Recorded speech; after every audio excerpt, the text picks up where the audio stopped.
to get the treatment they need because insurance companies won't pay until the case is closed. I'm attorney Spencer Callahan. I'd like to help.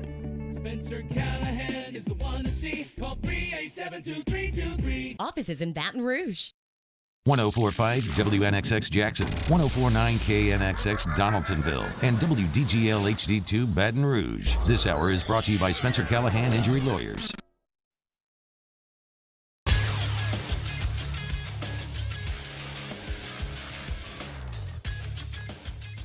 Good morning. It's 7 a.m. on Thursday, October 1st. Today in Baton Rouge, expect to see sunny skies with a high of 86.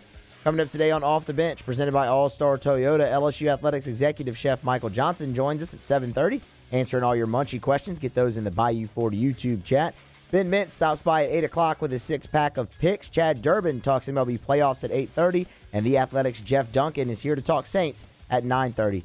Make sure you follow today's show on Twitter or Instagram at OTB_ESPN. Watch us live over at the 104.5 ESPN YouTube channel. Make sure to subscribe to the Off the Bench YouTube channel and the Off the Bench Overtime YouTube channel. Set those notifications. New content posted there daily. Hour number 1 of Off the Bench starts right now.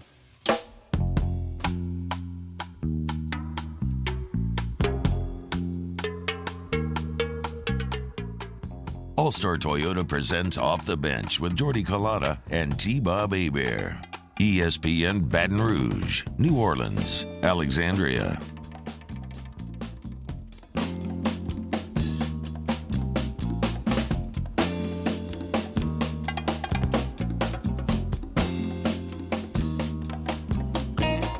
Off and at it off the bench, 104.5 ESPN Baton Rouge, 100.3 ESPN Radio in New Orleans, 94.7 ESPN Alexandria, always online, 104.5ESPN.com. Speaking of 94.7, shout out Paul Boudreaux, who would be in that listening area for our jerseys. But my man Boo has absolutely never listened or watched 1 minute of this show. After he left, he texted me what's the call, like what station we're on in Alexandria. And then he revealed, like, I didn't know y'all were in like a full TV studio. Like, I would have won my TV shirt. So like, yeah, like shout out for the jerseys. Much love, Boo. We got you. But before yesterday, when he came on this show, he had never listened to a single minute of Off the Bench. But we love him anyway. The jerseys are awesome. Jordy looks like he could go play in his. I mean, Thing was snug. Dude, you couldn't. If I tried to tackle you, I wouldn't have any purchase. Nothing to grab.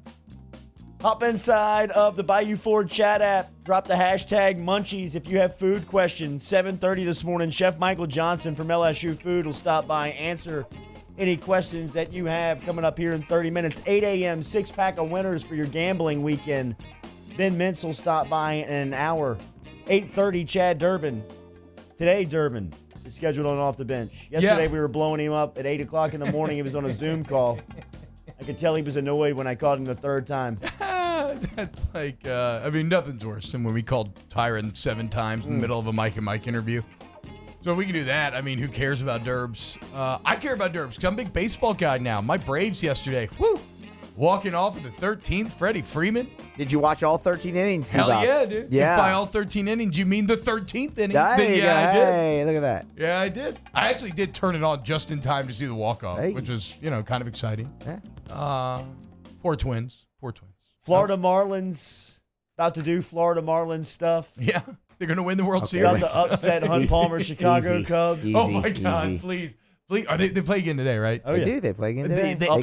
I need Florida to win so we can just shred Hunt tomorrow. Why? I mean, that is so mean. Think about how depressed Hunt Palmer will be. He just had to deal with an LSU loss to Mike Leach at Mississippi State, and now he's going to watch the Florida Marlins knock the Chicago Cubs out of the playoffs and essentially end like the last vestiges of their World Series team, right? Isn't that what this is kind of being? This is like the last hurrah. Like Bryant, all those guys would be out. Yeah, I feel like that's what this is kind of been framed at. So, First of the month, October 1st. Hot damn, it feels good outside. Yeah, Spooktober. Here's your headlines. Sorry. headlines on Off the Bench. Some snippets from last night. Ed Ogeron's show in the SEC teleconference yesterday. Both Derek Mason and Ogeron hopped on yesterday morning. The Tigers are 20.5-point favorites over the Commodores on a game that can be seen on the SEC network this weekend. Remember, it was announced that Vanderbilt was not going to allow any fans in the game. They did say that they're going to allow a limited number of students to attend Saturday's contest. Here is Ogeron last night on the O Show talking about the loss last Saturday night. Well, a lot of hurt guys, but you know what? This is the SEC. This is a new year. We cannot look like we were last year. We can't think it's last year. This is a new team. We had 19 or 22 starters from last year gone. We got some new guys playing. I got to be patient with these guys. I thought some of the young guys played very well. We didn't play defense like we wanted to play. We gave up too many yards in the passing game. We made too many mistakes. But you know what? We felt like we beat ourselves. And I always know we can correct that. I don't know, man. I'm not really enjoying all the kind of callbacks to the personnel problems. Like, we know it's fully aware, but this has been the setting since the springtime, right? And like, look, I know that I don't know. I guess I'm a bit torn because you want more honesty out of your answers, but I do feel like in this situation, you almost have to be cliche and just fall on the sword, like he has done at times. And same things with like Miles' post-game comments, right? Regardless if he's being honest or not, he just has to be like, I got to get better, blah, blah, blah, blah, blah. So I don't love that. Look, yeah, we get you lost all this personnel, but that's been the case the entire offseason. You have to deal with it. You have to navigate it, and you have to find ways to be successful through it. Here is Derek Mason yesterday on the SEC teleconference previewing the Tigers. LSU's a good football team. Regardless of what transpired last week, we all know from week 1 to week 2, adjustments are made. And our football team's got to make necessary adjustments to handle who they are and what they do. So we look forward to the challenge. It's a great opportunity and to be at home in our stadium. And we're excited to get back on the grass on Saturday. Ogeron last night updated the status of Derek Stingley Jr. First of all, Derek was sick on Friday night, and our overall thought process was his health and his safety first. And it wasn't about the game for Derek and his family, and thank God he's okay. He practiced in a gold shirt yesterday. He practiced today. As far as I know, he's going to be ready for the game. 6:30 start on Saturday. That's 1:30 pregame on Eagle 98.1, carrying you through kickoff. All of your postgame coverage will be there. Remember, social media platforms on YouTube, on the Watch ESPN, 104.5 ESPN, and the Facebook page for 104.5 ESPN will have whiskey and wine. New Orleans Saints wide receiver Michael Thomas returned to practice on a limited basis Wednesday after missing the previous 2 games with a high ankle sprain. It's unclear if Thomas will be able to play Sunday at Detroit. Another of New Orleans' top pass catchers, tight end Jared Cook, is also dealing with an injury. Cook missed practice Wednesday after leaving Sunday night's loss to Green Bay with a groin injury. Mike Thomas has missed only 1 game because of injury in his 5-year career before missing last week's game. That was a foot injury back in 2016. The Saints are favored by 4 over Detroit this Sunday at Ford Field. The total in that game is set at 54.5. Sean Payton was on a conference call yesterday, and he was talking about Alvin Kamara and his success through the first couple of weeks. Whether you statistically put it down as a reception or just a gain, we're trying to move the football. We're not keeping track of how many rushes in the first half or how many passes. Obviously, we want to have balance, and that's something that that we look to have in each game, the ability to run the football. But, he's playing well for us, and he's an explosive player. We need to continue to look at ways of getting him the ball in his hands. It's interesting to think about balance with the Saints offense, Jordy, because I don't like where I want to see them be more balanced is not necessarily in the run pass. It's maybe in threatening the defense with someone besides Alvin Kamara. And that's not to say that I want to take away from Alvin Kamara's touches, because I don't necessarily want to do that. But it became clear by last game that, the Packers, all they had to do was sell out to stop Alvin Kamara, right? I think about that 3rd and 5 screen where it felt like everybody knew exactly where the ball was going. So if we're talking about balance, I would love to see it start to and Mike Thomas obviously solves all those problems if he returns. Then if you have Mike Thomas and Alvin Kamara threatening defense, then you can't be wrong if you're Drew Brees in the offense. Sean Payton was asked yesterday on a conference call if they were having communication breakdowns in the Saints organization. No, we've got to play better. We've got to be better in our assignment. We've got to be better with our technique. One more from Payton talking about Detroit quarterback Matt Stafford. I thought he played one of his better games last weekend. I think, they're a dangerous team, especially when they're healthy at receiver, and having Galladay back in the lineup, I think, is significant for them. He's got all the arm talent that you want at that position. He can fit it in the tight windows. I think he's played well. There will be better football games at the Traction facility tonight on the corner of Burbank and GSRI when you're talking about the Thursday night matchup between the Denver Broncos visiting the New York Jets. The Broncos and Jets are both 0-3 for the second straight season, and each is looking to avoid dropping their first 4 games in consecutive years for the first time in franchise history. Barring a tie, it's about to get worse for another team here tonight. Adam Gase is sitting on the hottest seat in the NFL, and Vic Fangio is 7-12 through his first 19 games. That's the same as Gase's record with the Jets. Fangio, I'm shocked that Adam Gase has won 7 games. Fangio is the first of the Broncos' 14 head coaches ever to post back-to-back winless Septembers. Oh my God. The beginning of the season sets the tone for a fan base. Denver fans, did they sell their soul to the devil for that Peyton Manning Super Bowl? Because, it has not been good since that moment. And to be fair to them, they dealt with a ton of injuries right before the season started, including Von Miller and everybody else. So, if I'm Denver, I'm going into tank mode, right? I'm almost calling this season. If I'm New York, there's no way I'm firing Adam Gase because Adam Gase represents your best opportunity to get that number 1 overall pick. And then when you get Trevor Lawrence, then you fire Adam Gase before he can infect him with his offensive genius. Name the starting quarterback tonight for the Denver Broncos. Brett Ripien. Let's do it, baby. Mark Ripien's nephew? Boise State? 4-time Mountain West All-Conference? Are you kidding me? Great job, but it's Ripien, not Ripien. Whatever. You get the point. NBA last night, finals, game 1. Anthony Davis had 34 points. He was also 10 of 10 from the free throw line. He added 9 rebounds, 5 assists, and 3 blocks. LeBron had 25, 13, and 9, and the Lakers rolled up the Heat 116-98 on Wednesday night. LeBron played in his 50th finals game last night. Game 2 of the finals series is coming up on Friday from the bubble. Major League Baseball scores. You got anything there? No, I'm just still thinking about Brett Ripien. I was going to do a whole segment on him today, and then I just backed up. But he did go to Boise State, so there's that. Last night, the Braves, shout out T-Bob, won in walk-off fashion. Freddie Freeman hit a single in the 13th as the Braves blanked the Reds 1-0. Houston Astros closed out the Minnesota Twins. 18th straight postseason loss for Minnesota. Damn. Incredible. Dating back to 2004. Houston's moving on. The Marlins beat the Cubs 5-1. White Sox lost to the A's 5-3. Tampa Bay, Hunter Renfroe. Huge week for Rivers Huey. Huge week for Rivers.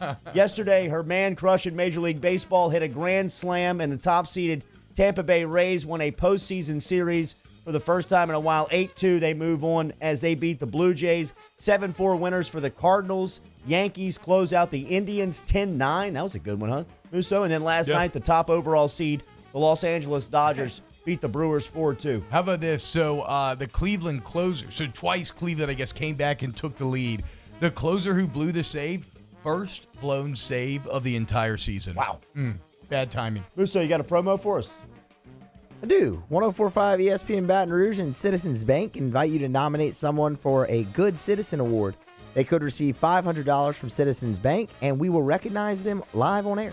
Get all the details at citizensbankandtrust.com and nominate your good citizen. Speaking of good citizens, Citizens Bank and Trust, Jim Ferguson and the crew has got a ice chest, a traveling cooler for us tomorrow for Free Beer Friday. So if you are qualified for free beer tomorrow, you could walk away from a free traveling cooler from Citizens Bank and Trust. Remember, Free Beer Friday tomorrow, compliments of our friends over at Mockler Beverage every single day. All-Star Toyota powers and drives off the bench. We're answering your food questions in 15 minutes. Jimmy B. Off the Bench with Jordy Culotta and T-Bob Hebert. ESPN Baton Rouge, New Orleans, Alexandria. Daily here on Off the Bench, we're brought to you by AccuTemp. AccuTempBR.com is where they're located on the internet. Remember, over at AccuTemp, they've got great specials, including the Tiger tune-up that you can get for $49 if you text halftime to the number that we'll give you coming up here. AccuTempBR.com, the official heating and air conditioning service and electrical services of LSU. You can find them online at AccuTempBR.com. Yeah, so I believe that number that you could text is 31996. You text halftime to 31996 during halftime of the game. You get half off that house tune-up, which is normally $99. You get it for $49. And look, when it comes to your HVAC system and everything we're talking about here, these are things that you have to do, right? AccuTemp understands that, but they want to approach it with full effort, okay? They want to make sure that it's an experience, not just an expense, right? That's why they're so highly reviewed on Google. That's why once you work with them once, you're always going to come back. Go to AccuTempBR.com today. Our listeners fire off their opinions on the jimsfirearms.net hotline at 499-1045. Keep listening for your next chance to shoot us your thoughts with the jimsfirearms.net hotline on 1045 ESPN Baton Rouge. During these challenging times, we know your healthcare needs don't stop. Cancer, accidents, injuries, and heart disease are relentless. So we are relentlessly innovating to keep you safe, both virtually and in person. Connecting you with providers remotely, advancing clinical spaces, providing rapid and accurate testing, social distancing, and certified cleaning protocols. We are Auctioner, and we will not slow down. Auctioner Health, innovating healthcare. Are you a licensed contractor? There's lots of good contractors in Louisiana doing work the right way, but unfortunately, too many unlicensed contractors are working outside the licensing requirements. Working as a contractor in Louisiana requires a license for the company doing the work. The Louisiana State Licensing Board for Contractors wants to help you get licensed to allow you to conduct work legally. It's not difficult to get the license. We can help you. Go to lacontractor.org for more information. Licensed contractors, it's the law. When you want the best of Louisiana, you don't go to a superstore. We know what we like, and we like it local. Same goes for banking. As one of Louisiana's largest local banks, we offer homegrown services crafted around you. Gulf Coast Bank, the bank that cares about you. Well, the reason why I would recommend him because he's trustworthy. I mean, attention and love and respect of who you are, what you are, and the purpose why you came, he honors that. Once you're with Murphy, you got a friend. ServiceMaster Elite create clean, disinfected work environments. As a local business, we take pride in serving the New Orleans and Baton Rouge areas. Our cleaning protocols follow CDC and OSHA standards for healthcare settings, offices, senior living, restaurants, and industrial plants. Contact ServiceMaster Elite to get your operation ready for reopening with germ disinfection cleaning. ServiceMaster Elite, the trusted choice in professional cleaning since 1996. Gulf Coast Office Products is a nationally recognized Savin office equipment dealer based right here in Louisiana. Over 100 employees strong, Gulf Coast has the boots on the ground to support all vertical markets from education, engineering, legal, and finance. With the latest in office technology from desktop to production segment units, Gulf Coast and Savin have the perfect fit for you. Call 225-756-2644. That's 756-2644 for Gulf Coast Office Products. To all of our heroes working on the front lines of this COVID-19 pandemic, your bravery and selflessness represent the very best of us, and we want to say thank you. I'm asking everyone around the state to join me in celebrating the heroism of our healthcare professionals on the 19th of every month at 1900 hours, that's 7 p.m. Write a note of appreciation, make plans to donate to charitable organizations, or say a prayer. To learn more, visit 19thanks.org. This is Charles Hannigreff. Join me and Jacob Hester for the next edition of Hanging with Hester and Hanny. Darian Noka from ESPN will join us to talk SEC football, and Hunt Palmer will be in a good or a bad mood depending on how the Cubs do. Hanging with Hester and Hanny, noon weekdays on 104.5 ESPN Baton Rouge.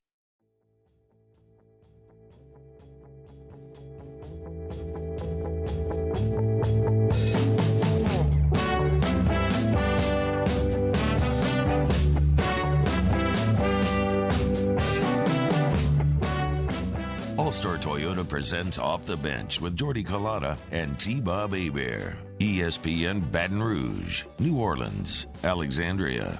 Shout out DJ LeMahieu. He knocked in the single last night to get the win for the Yankees, 10-9 over the Cleveland Indians, as the final out of that game came after 1 a.m., nearly 5 hours of playing time in that game as the Yankees and Baseball. Cleveland Indians close it out. I was watching the Padres and Cardinals yesterday, and they were talking about Austin Nola and Tommy Hart. Y'all's guy, our guy. Wait, so what's going on with Slam Diego then? All this hype? They're going to go out there and lose game one to St. Louis? They had some injuries. Not the point of the story. They were talking about Austin Nola, and he was calling the game with Rick Sutcliffe, and he told Rick Sutcliffe, he said, "You want to know how athletic Austin Nola is?" When he was a freshman at LSU in 2009, he took over the starting shortstop job for DJ LeMahieu. It just blew Rick Sutcliffe's mind. That is crazy. He was like, "Oh wow, yeah, no, that's impressive," because 2 batting titles just blew us. I was like, yeah, that's how we rolled in 2009. Rick Sutcliffe. Did LeMahieu get a Gold Glove too wild. in Colorado? Yeah, he did. Got a Gold Glove in Colorado. He's got 2 batting titles. Wow. Nola So he took did over as a become- freshman for that guy. Think about that. So it's official. LeMahieu did become the first ever to win batting titles in both leagues? First ever. Wow. Blew Rick Sutcliffe's mind. Blew his mind. Hey, how about our guy Tommy Hart? a mind-blowing It deal. is. How about our guy Tommy Hart? Yeah, Nice, he's all over the place. nice reach right It's out in there. the program, Tommy Hart. Love Hell it. yeah, dude. Speaking of the Even though he program, bailed on us I for am KBO. Man Musso. I hope your boy sticks with this rule on the facial hair. Looks I hope good, that he doesn't it? allows the facial hair because I'm tired of looking at LSU baseball and looking like a bunch of Sigma Chi's out there. I mean, let these cats look like a bunch of Dylan Cruz looks Yeah. like he's big time. I can't The help it. flow is elite on Dylan Cruz. got That's what great I was hair. say. I saw Got 2 great hair. pictures of Dylan Cruz, and I I'm know. convinced that he's I'm a an believer. All-American. I'm a believer. I mean, the hair, the sunglasses. He had I've it. never seen him swing a baseball bat. Yeah, ever. me neither. I've never seen him catch a pop fly. You'll be but I impressed by saw that, too. I saw his flow coming out of the LSU staircase hat And the mustache. and the facial hair, Yeah. and I'm all in. And the sunglasses. I was getting like major like Kenny Powers vibes. Wasn't Chad Like- Jones like- number 4? Chad was number 4, yeah. Cruz number 4. Sign me up, bro. Yeah. I'm telling you. Drew Good Bianco, vibes. great beard also. Shout out Drew Bianco. Let him keep it, Nolan and the boys. Facial hair. Yes. Let him keep it. man. Please. Come on, dude. Please. First day of Halloween. The moon was spooky last night. I did something here was at the great Guarantee this Media morning. building yesterday that I've never done. I'm looking for T-shirts for this guy Jeff Marcon, this guy down in Kidder. that Yeah, I promised know T-shirts. Jeff. Hell yeah, dude.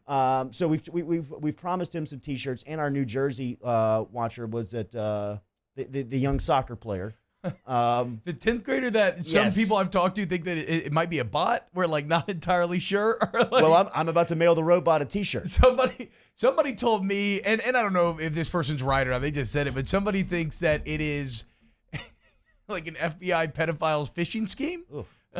Because I don't know, because she came in talking about I don't know. Mail her a shirt though.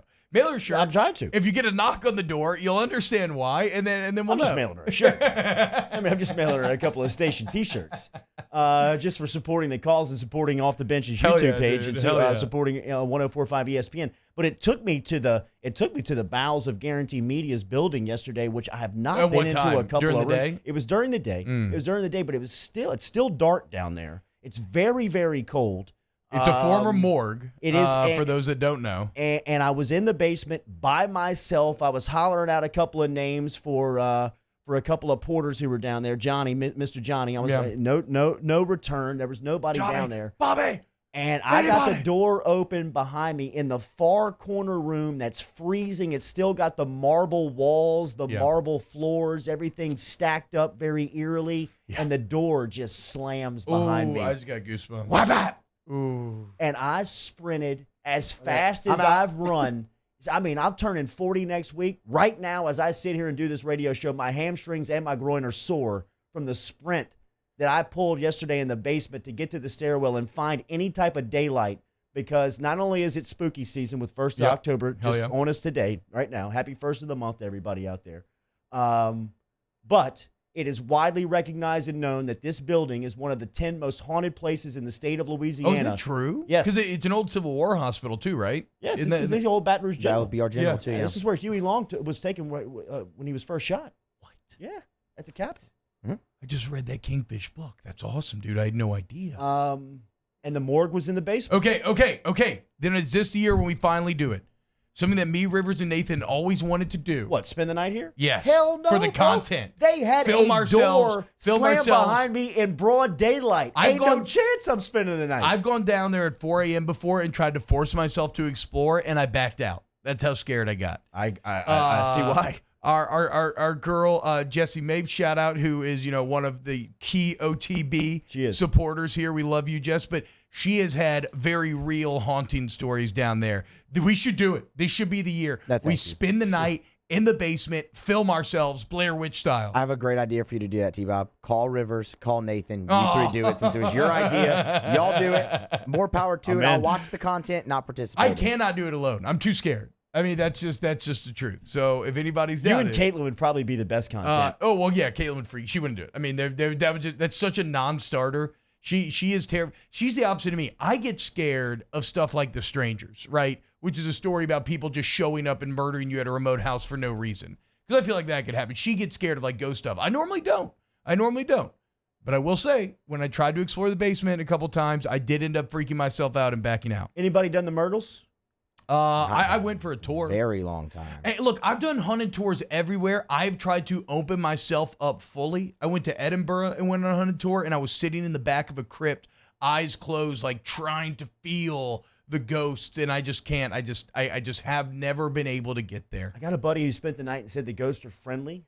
Like the Myrtles? The Myrtles? Yeah. Like well, they're like turn on playing a light spades? for you. They'll turn on a light for you. What's up, ghost? They'll turn on a light for you when you go down and make coffee early in the morning. The doors will close, things like that. When that door slammed yesterday, I'm telling you, I jumped 3 feet off the ground. It legitimately and slammed. never felt my feet hit the ground. By the time I got the stairwell, I thought I had almost like levitated there. River says she's in the chat. It's slammed. I It mean, like, it legitimately wasn't slammed. a closed door. It was almost like something, it had caught some wind. Yeah. Like a door had opened Yeah. somewhere else, and it caught wind. And I mean, Whapa! And the architecture's so weird down there because you can tell that it's really old because everything's small. Yeah. It's like a time when people were smaller. Like the doorways are small. There's doors that lead to nowhere. Like this whole building is just kind of cobbled together. Like even if you look at the two separate halves of the buildings, I don't know how it was made. It's just everything here is just a little wonky. It's very eerie. It's a little off. Very haunted. What if I get to talk to the Kingfish? Shout out to Rivers. Says this has got to be one of Rivers' best sports week. As we told her yesterday, it was capped off by a Hunter Renfroe grand slam for the Tampa Bay Rays, moving them on. They'll face best of 5 series now between the Yankees and Rays coming up. But last night it was Ed Ogeron speaking on the Ed O Show. He was on the SEC teleconference yesterday morning along with Derek Mason. Here was Derek Mason yesterday talking about new defensive coordinator Bo Pelini and his thoughts.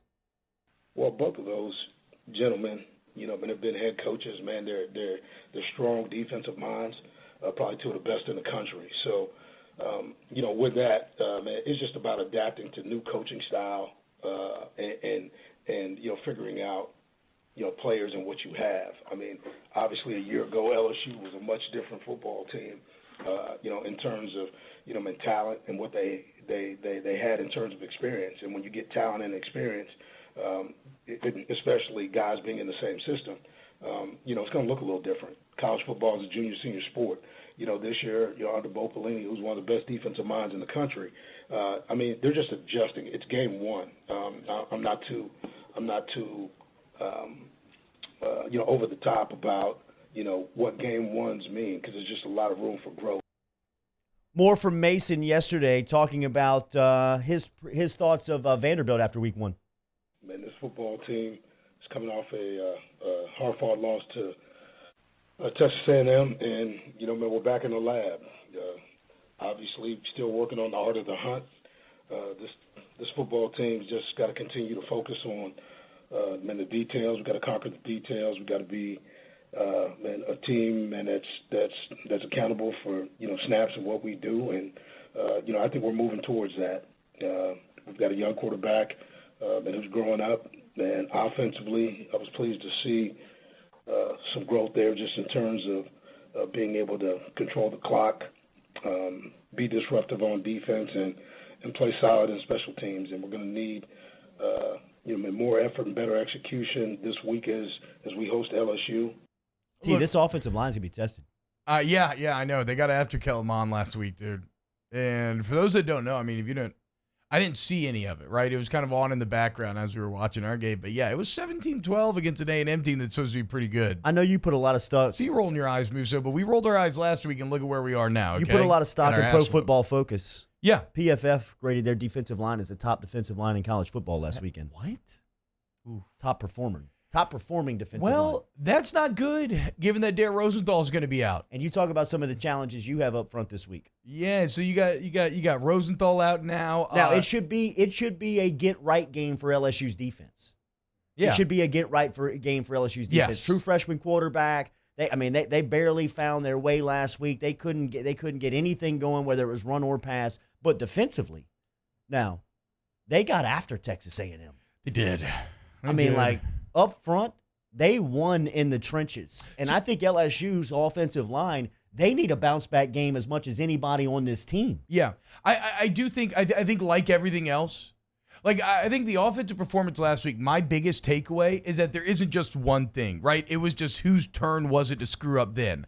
Like the O-line had some bad missed assignments. They had some bad just getting beat one-on-one. But then Brennan also ran into pressure a few times where they had really good protection, and the receivers dropped balls. So, the entire offense has to get it together this weekend. But, yeah, you're right. It all starts up front, and it's going to be a really, really tough test up front. And like we said, man, Cam Wire, you're in a tough spot here. I mean, you got to step up. Dare Rosenthal's going to be out. Opportunity for you is here to establish yourself at that left tackle position, see if you can go get it done against, a Vanderbilt D-line that we saw had a really good performance last week. We're back with your food questions next here on Off the Bench. Off the Bench with Kalana and T-Bob. Daily brought to you by Coy's Diesel. Remember, online at coysdiesel.com. Get in touch with Coy and the crew this morning. They're on Airline Highway out in Gonzales. They can help you with your light, medium, or heavy-duty diesel truck. They can service your diesel truck today. They can help you with a service call. They can actually get to you with 24-hour roadside assistance. So if you're broken down and you need some service on the side of the road or tow truck to get it back to the shop and handled, remember, Coy can help you today. Online, all of the information, coysdiesel.com. Coysdiesel.com, coysdiesel.com. They do it all, like tires, alignment, anything that you possibly need for your diesel vehicle, any services, fixes that you need for your diesel vehicle. Why not go to the place with diesel in the name, okay? If you want to shop by part, they have an excellent, right there on the website, they have year, make, model, drop-down menu, so you can find exactly what you're looking for, or you just talk to someone by calling them or talking to them online to the website, and you can find exactly what you need. 24/7 emergency roadside assistance. Go to coysdiesel.com today. We opened up the playbook and expanded our coverage. Listen daily in high definition on 98.1 HD2. We are 104.5 ESPN Baton Rouge. The EnviroPath plan is a proactive and bold campaign to get businesses and schools open safely. Darren, why is it so effective? The EnviroPath plan is a combination of sanitizing technology with OSHA and CDC compliant employee training to produce a workplace that is safe and ready for people to come and visit and spend their money at. So what makes this different than a company coming in and spraying chemicals all over the place? Yeah, great question. We knew right away that this was an airborne problem, mainly. It also is a surface problem, mainly it's airborne. And so coming in and spraying your office or your home down with chemicals is the wrong approach. You're missing the problem. The problem is in the air. And that's exactly what Active Pure addresses. The EnviroPath plan is available to you. Call 225-610-0702 or go to enviropath.world. At All-Star Toyota, you get it all. If you're in the market for an all-new Toyota vehicle, come see our friendly and knowledgeable sales team at All-Star Toyota. Located in Baton Rouge at the corner of Airline and Goodwood, we've been serving our community since 2005 by offering a large selection of new Toyota cars, trucks, and SUVs. Get behind the wheel of your dream car and take a test drive at All-Star Toyota today. This isn't just another day. It's so much more. Kelly's life was put on hold when her auctioneer primary care doctor discovered a rare blood disorder. Her doctor connected her to an auctioneer care team of cancer, heart, and kidney specialists. With multiple primary care locations around Baton Rouge, same-day appointments, and online scheduling, we're relentless about keeping you healthy. Ochsner Baton Rouge, innovating healthcare for Kelly. Gulf Coast Bank and Trust is a local bank with a straightforward philosophy. It's about doing the right thing for our customers. Participating in our community with annual local fundraisers, offering individual attention in a modern banking atmosphere with a trusted local company. Gulf Coast Bank invested in technology with a local touch, giving our customers the power to bank anywhere, anytime. We're building relationships through personal service as a bank that cares about you. Gulf Coast Bank and Trust, the bank that cares about you. Are you a licensed contractor? There's lots of good contractors in Louisiana doing work the right way, but unfortunately, too many unlicensed contractors are working outside the licensing requirements. Working as a contractor in Louisiana requires a license for the company doing the work. The Louisiana State Licensing Board for Contractors wants to help you get licensed to allow you to conduct work legally. It's not difficult to get the license. We can help you. Go to lacontractor.org for more information. Licensed contractors, it's the law. T-Bob Hebert here with breaking news. This is Charles Hannegriff. Join me and Jacob Hester for the next edition of Hanging with Hester and Hanny. Dari Noka from ESPN will join us to talk SEC football, and Hunt Palmer will be in a good or a bad mood depending on how the Cubs do. Hanging with Hester and Hanny, noon weekdays on 104.5 ESPN Baton Rouge.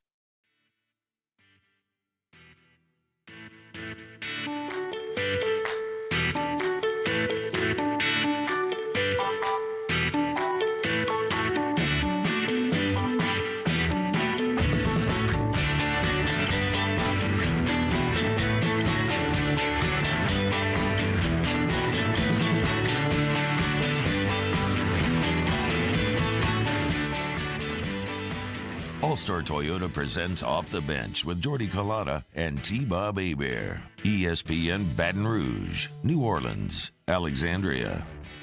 All right, stick around. We're going to talk to Ben Mintz at straight up 8 a.m. as Mintz will step in here with a six-pack of winners for you. Remember the D-Generation Dome tomorrow? Yes. On OTB OT as the Ott Father, Money Mintz, and Megan Making Money will all be in studio. 2-in-1 week for your boy. Megan extends her lead with a 3-0 week. Otter and his lock of the century. Yes. The mortal lock of the year. Play the Ravens.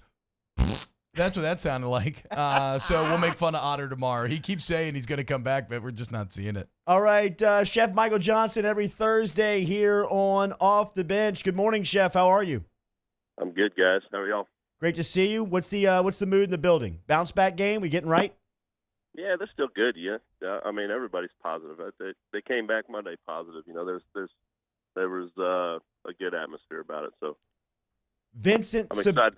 Oh, go ahead. No, I said I'm excited myself. We leave for Vandy this morning, and it's our first road game. So hell yeah, yeah, hell yeah. Nashville's a good spot. Vincent Sabisa inside of the Bayou Ford chat app. #Munchies. Chef, if I make a chili with ground turkey, can I put in a bag of crushed Doritos with cheese, peppers, and onions and still be healthy? I guess that's a matter of opinion.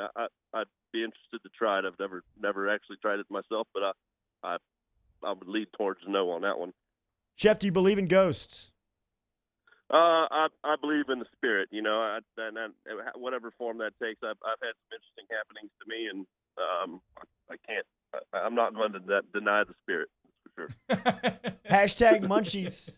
So What's the best comfort food after a loss? I guess that depends on who you are and where you grew up, to be honest with you. You know, whatever Mama used to make you, I'd say that's the best comfort food. So y'all are going to Nashville this weekend. #Munchies. What is the key to making a delicious Nashville hot chicken? I like to drizzle a little bit of honey on my Nashville hot and kind of make it hot and sweet. #Munchies. It's National Homemade Cookie Day. What's your favorite homemade cookie to bake? I like to find some good dark chocolate and big chunks of it and bake it into the cookies so that when you're biting into it, no bite of a cookie should ever be without chocolate. #Munchies. Bo Wilson inside the Bayou Ford chat app. Chef, what's the best way to blacken a cast iron pot? I guess I'm not sure what he's asking there to blacken it. I'm assuming to season. Season is what I'm thinking too. Yes, seasoning it. So you want to get it nice and hot, and you put it into the oven, and you set it at about 450 degrees, and you get it nice and hot. Okay. And if it's got any rust or anything, debris in it, when it comes out of that oven after about 20 or 30 minutes, that's the time that you take like some chainmail or a steel wire or something like that, and you brush it down real good. And while it's cooling, that's when you want to oil it. And what happens is when the metal gets hot, the metal's porous, and those pores open up, and it gets hot, and then it cools down. As it's cooling down, all that oil and fat absorbs into the metal, and it forms a seal, if you will. Wow. Wait, okay, yeah, because I'm very interested in this. 'Cause I've been doing a lot of cast iron cooking lately. So the oil that you're talking about putting in as it's cooling down, that's like a bacon grease or something? Like, what are we talking about here? Well, yeah, I mean, you can use any kind of fat. I don't Okay. use olive oil or anything that has a high or a low smoke point or low fire point, but yeah, I mean, bacon is ideal if you're not a vegetarian. But yeah. No worries there, Chef. Not here. Kenny Stalter inside of the Bayou Ford chat app, #Munchies. Chef, what's the best meat for split pea soup? Wow. I like a smoked ham hock or something like that, something that's a little salty. For me, it's probably always going to be pork, but something like that, ham or like a smoked ham or a knuckle or something like that. #Munchies. Trey Truitt asks, it is gumbo weather. Do you use butter to start a roux, or do you use oil? At the house, I use butter. At work, we use oil. And it also depends, how much time I have. Because if I'm making it home, or if I have time, I'll bake my roux and do it kind of the old school way. You put everything into a pot, melt the butter, and put your flour in a cast iron, and you actually bake it, and you turn it every once in a while, and it takes slow, and it's almost like baking a loaf of bread, if you will, and it's just a beautiful thing. #Munchies. Queese Boring Man, and I know we talked about this in the past, but it's okay to recircle to it. He says he's making a brisket for the 1st of October, and he wants to know, how do you season a smoked brisket? There's all kinds of ways, but my favorite way is just purely, and that's kosher salt and 16 mesh pepper. And the important part to me is that if you're going to cook it slow and low, and you're doing it really well, I rub mine or season it or whatever you call it, and let it set for about 12 hours. If I do it tonight, I'd let it sit overnight and start it smoking in the morning, or I'd season it in the morning. And if I put it over smoker overnight, I let it sit all day with seasoning on it, and the salt pulls the moisture from the surface of the brisket out and absorbs in, and that's what helps form the bark, as they call it, on the outside. Oh, I love that bark. #Munchies. This is a question from me to you, Chef. It seems like, everything feels pretty seasonal on October 1st. What does Chef like to start cooking when he looks up and it's cool and he sees October 1st? I don't know, and people are going to think I'm crazy and could criticize me for this, but I think about like winter greens, and I love winter greens. It's something that's kind of, I guess, a comfort food for me, and if I'm cooking winter greens, it's going to have a little pork fat in it. I don't know. I like black-eyed peas with it as well. Kind of warm and fuzzy. You know what I mean? Hell yeah, dude. Niquilis Dilwad inside of the Bayou Ford chat app. Chef, #Munchies. Are there salt rules? Do the size of granules make for different uses, or is salt just salt? It's a great question. No, absolutely. Yeah, there's different types of salt. There's garnishing salts and seasoning salts, and it depends on what the purpose is. There's smoked salts. There's all kinds of different salts, and the grain definitely is impactful in that. Like there's a brand of salt, and there's several different brands. One that comes to mind is Maldon, and it's a flake. I mean, it's large format, and they're what you call a finishing salt. So if you have a dish that you're sending out and you haven't seasoned it purposely already, and you put the finishing salt on top of it, so that it goes out and it's literally dissolving on the plate or in the dish as it goes out, and it's I don't know, it might be a little pretentious, but there's a purpose behind it. Dude, I've been putting some of those flakes on like my chocolate chip cookies when they get done, and it takes it to the next level. It's incredible. Yeah, Sorry, go on. I was just saying salt and sweet. That's all day long. Hashtag munchies. I'm looking for questions. I actually didn't have a question lined up ready to go here. Hashtag munchies. Will you go to the third? This is a question that somebody actually asked. Will you go to the 13th Gate Haunted House during Halloween month?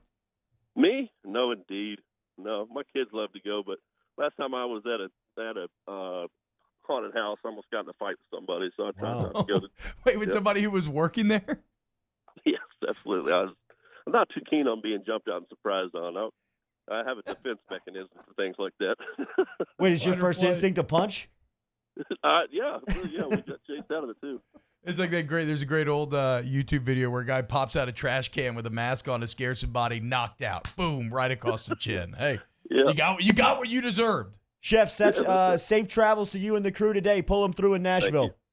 Yep, take care, guys. Yes, sir. There's Chef Michael Johnson checking in this morning from LSU Food. Remember, you can ask your food questions every week here on Off the Bench, and we'll get them over to the top chef with LSU Nutrition each week here on Off the Bench. When we come back, we will close at hour one. We'll also talk to Ben Mintz at the start of the 8 o'clock hour, as Mintz will give us a six-pack of winners that we can ask. This is a good one. Did y'all hear about this?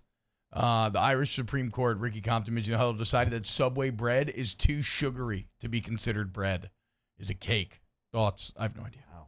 Yeah. Close at hour one next. Off the Bench with Kalana and T-Bob. Brought to you by Donaldsonville Glass and Body online, dgbauto.com. Remember, you can find Donaldsonville Glass and Body online at dgbauto.com, and they can help you out today with collision repair.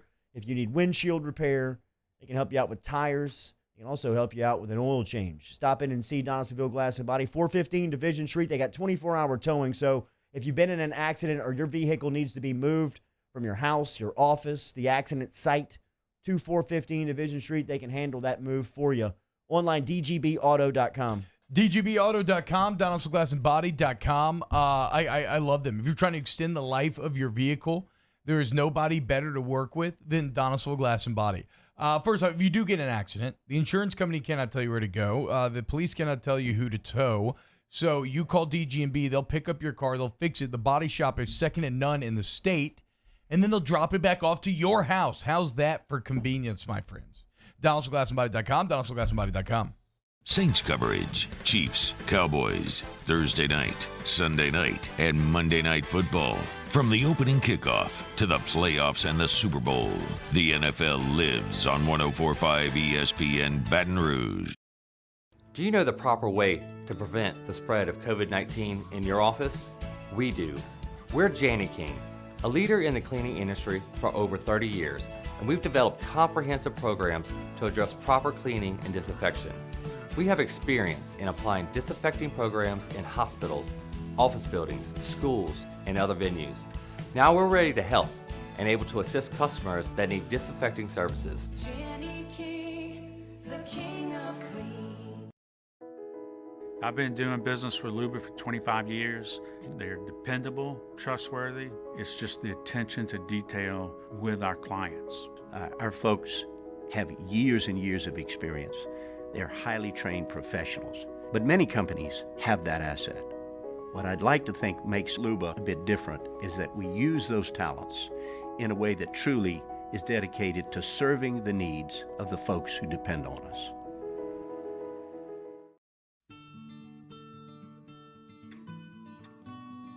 This is a house call. This is a follow-up appointment. This is a diabetes checkup. This isn't just more convenient care, it's more advanced care. This is innovating healthcare at Louisiana's #1 hospital, Auctioner. Are you a licensed contractor? There's lots of good contractors in Louisiana doing work the right way, but unfortunately, too many unlicensed contractors are working outside the licensing requirements. Working as a contractor in Louisiana requires a license for the company doing the work. The Louisiana State Licensing Board for Contractors wants to help you get licensed to allow you to conduct work legally. It's not difficult to get the license. We can help you. Go to lacontractor.org for more information. Licensed contractors, it's the law. At All Star Toyota, you get it all. If you're in the market for an all-new Toyota vehicle, come see our friendly and knowledgeable sales team at All Star Toyota. Located in Baton Rouge at the corner of Airline and Goodwood, we've been serving our community since 2005 by offering a large selection of new Toyota cars, trucks, and SUVs. Get behind the wheel of your dream car and take a test drive at All Star Toyota today. Gulf Coast Bank and Trust is a local bank with a straightforward philosophy. It's about doing the right thing for our customers. Participating in our community with annual local fundraisers, offering individual attention in a modern banking atmosphere with a trusted local company. Gulf Coast Bank invested in technology with a local touch, giving our customers the power to bank anywhere, anytime. We're building relationships through personal service as the bank that cares about you. Gulf Coast Bank and Trust, the bank that cares about you. This is Charles Hannegriff. Join me and Jacob Hester for the next edition of Hanging with Hester and Hanny. Darren Noka from ESPN will join us to talk SEC football, and Hunt Palmer will be in a good or a bad mood depending on how the Cubs do. Hanging with Hester and Hanny, noon weekdays on 104.5 ESPN Baton Rouge.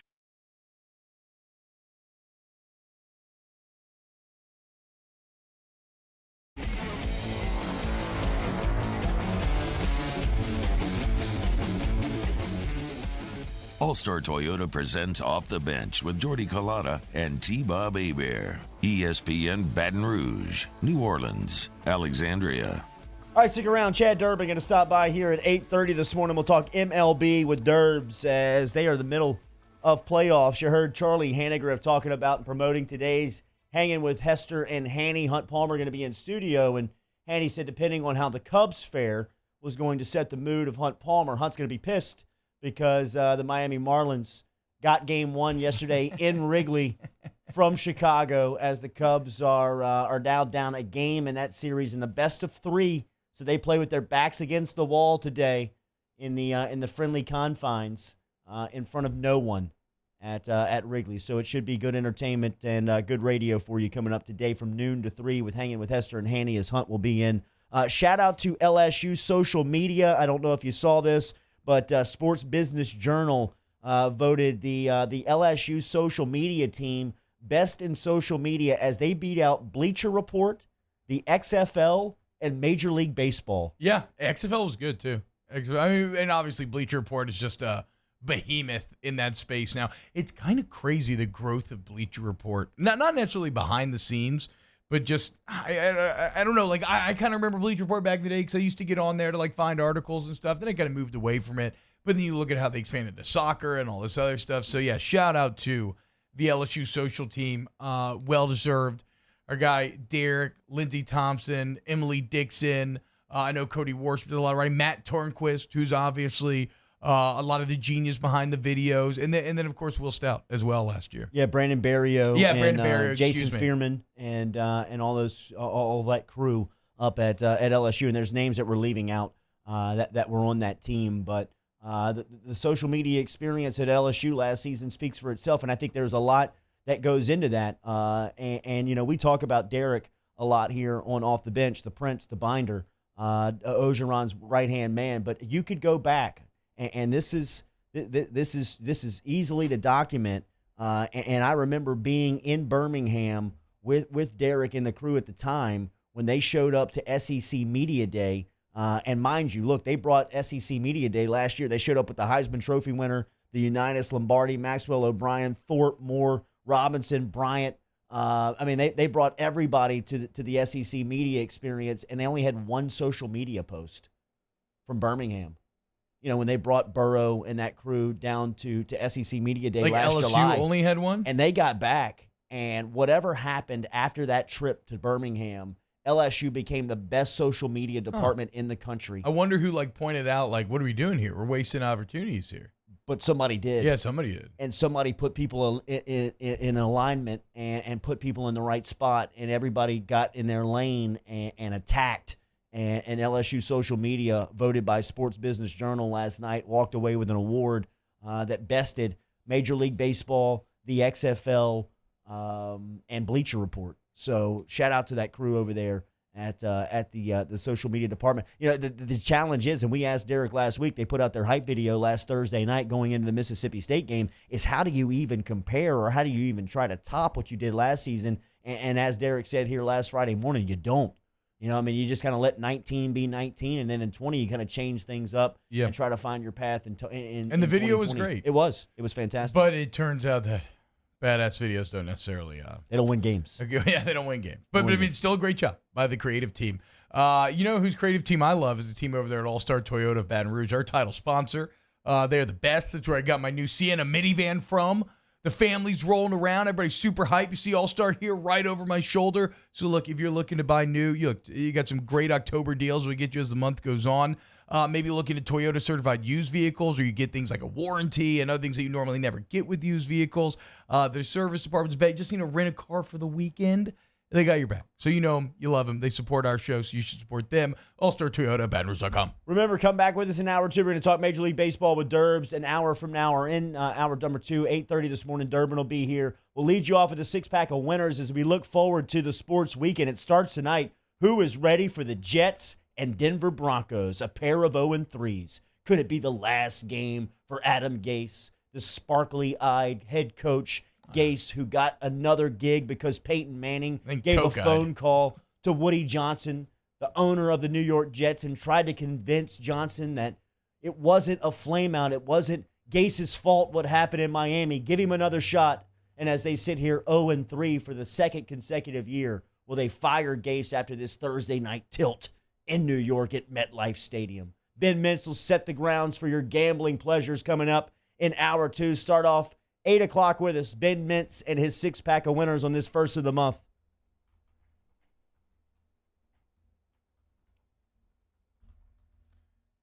Mincy's go get him after this.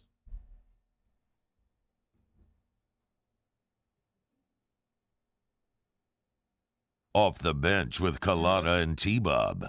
Brought to you daily by Secure Shredding. Yeah, play with the ball. When was that? When was that? That was like, oh yeah, that's the rave thing. Secure Shredding and Recycling. Remember, you can find them online, secureshreddingandrecycling.com. They are your document destruction specialist. If you are a individual, a business, a nonprofit organization, or a government agency, Secure Shredding and Recycling is the premier provider of document destruction. Online, secureshreddingandrecycling.com. Remember, they offer mobile shredding. They got 10 trucks on the road today, so they can come to your office, come to your house, shred any files that you may need right in front of your face. You can drop off any of your files that you need to be shredded. We've been reminding you that Secure Shredding and Recycling is a part of the National Association of Information Destruction, so they can tell you on what needs to be demolished and at the right times. If you're worried about files that may not have the length and time to be destructed, it's all good. Secure Shredding and Recycling can give you the consultation on that. Online, secureshreddingandrecycling.com. Gulf Coast Office Products is a nationally recognized Savin office equipment dealer based right here in Louisiana. Over 100 employees strong, Gulf Coast has the boots on the ground to support all vertical markets, from education, engineering, legal, and finance. With the latest in office technology, from desktop to production segment units, Gulf Coast and Savin have the perfect fit for you. Call 225-756-2644. That's 756-2644 for Gulf Coast Office Products. ServiceMaster Elite create clean, disinfected work environments. As a local business, we take pride in serving the New Orleans and Baton Rouge areas. Our cleaning protocols follow CDC and OSHA standards for healthcare settings, offices, senior living, restaurants, and industrial plants. Contact ServiceMaster Elite to get your operation ready for reopening with germ disinfection cleaning. ServiceMaster Elite, the trusted choice in professional cleaning since 1996. To all of our heroes working on the front lines of this COVID-19 pandemic, your bravery and selflessness represent the very best of us, and we want to say thank you. I'm asking everyone around the state to join me in celebrating the heroism of our healthcare professionals on the 19th of every month at 1900 hours, that's 7 p.m. Write a note of appreciation, make plans to donate to charitable organizations, or say a prayer. To learn more, visit 19thanks.org. Thank you, and God bless. This isn't just another day, it's so much more. Kelly's life was put on hold when her auctioneer primary care doctor discovered a rare blood disorder. Her doctor connected her to an Ochsner Care team of cancer, heart, and kidney specialists. With multiple primary care locations around Baton Rouge, same-day appointments, and online scheduling, we're relentless about keeping you healthy. Ochsner Baton Rouge, innovating healthcare for Kelly. Gulf Coast Bank and Trust is a local bank with a straightforward philosophy. It's about doing the right thing for our customers. Participating in our community with annual local fundraisers, offering individual attention in a modern banking atmosphere with a trusted local company. Gulf Coast Bank invested in technology with a local touch, giving our customers the power to bank anywhere, anytime. We're building relationships through personal service as the bank that cares about you. Gulf Coast Bank and Trust, the bank that cares about you. T-Bob Hebert here with breaking news. Front to Back Boat Services is the shop to upgrade your boat tech this fall. With not one but two NMEA certified techs, who better to install your Panoptic sonar, your HD displays. You want to see the fish under the water before you even cast? They have that. Trolling motor you could control with your iPhone? They have that. So what are you waiting for? Get into Front to Back Boat Services right now. Upgrade your boat tech. Make your boating dreams come true. Front to Back Boat Services. You know someone who sets a good example for all of us to follow? Someone who shows HD2 Baton Rouge. This hour is brought.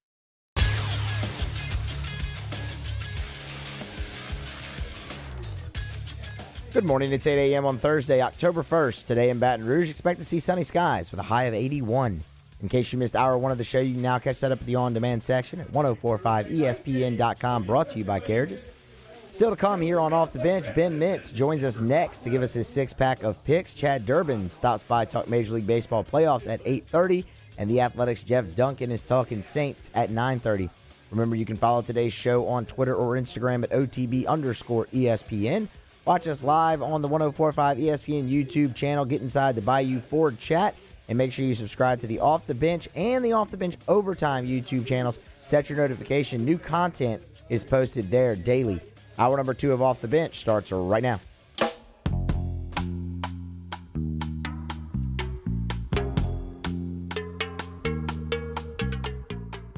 All-Star Toyota presents Off the Bench with Jordy Collada and T-Bob Hebert. ESPN Baton Rouge, New Orleans, Alexandria.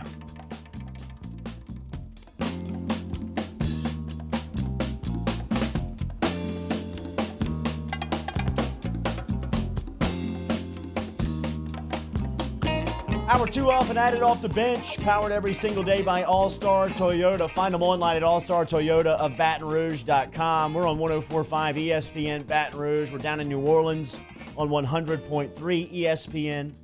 Over in Alexandria, Sinla, 94.7. Yeah, that's right. Hopefully Boudreaux's listening first time today. Welcome, Boo. Thanks for the jerseys. Shout out to Barrett Sports Media. Yep. At the LSU football equipment, Greg Stringfella. Are we mid-market or small market? I can't remember. Medium? Let's just cut it out. Let's just say 13th, 13th. best morning show in the nation. Don't even say sports. 12 13th spots too low. Yeah, that's right. We're coming for the top dog, who's like some random show out of Kansas City. We're coming for you. 8:30, we're going to talk Major League Baseball with Chad Durbin. 30 minutes ago, we got food pointers from the chef, Michael Johnson. We're about to get gambling pointers from our guy, Money Mintz, Ben Mintz. 6-12 on the season, but LASIK from our boy Dr. Blake Willie got him seeing clearly now. Well, that's what I texted him this weekend.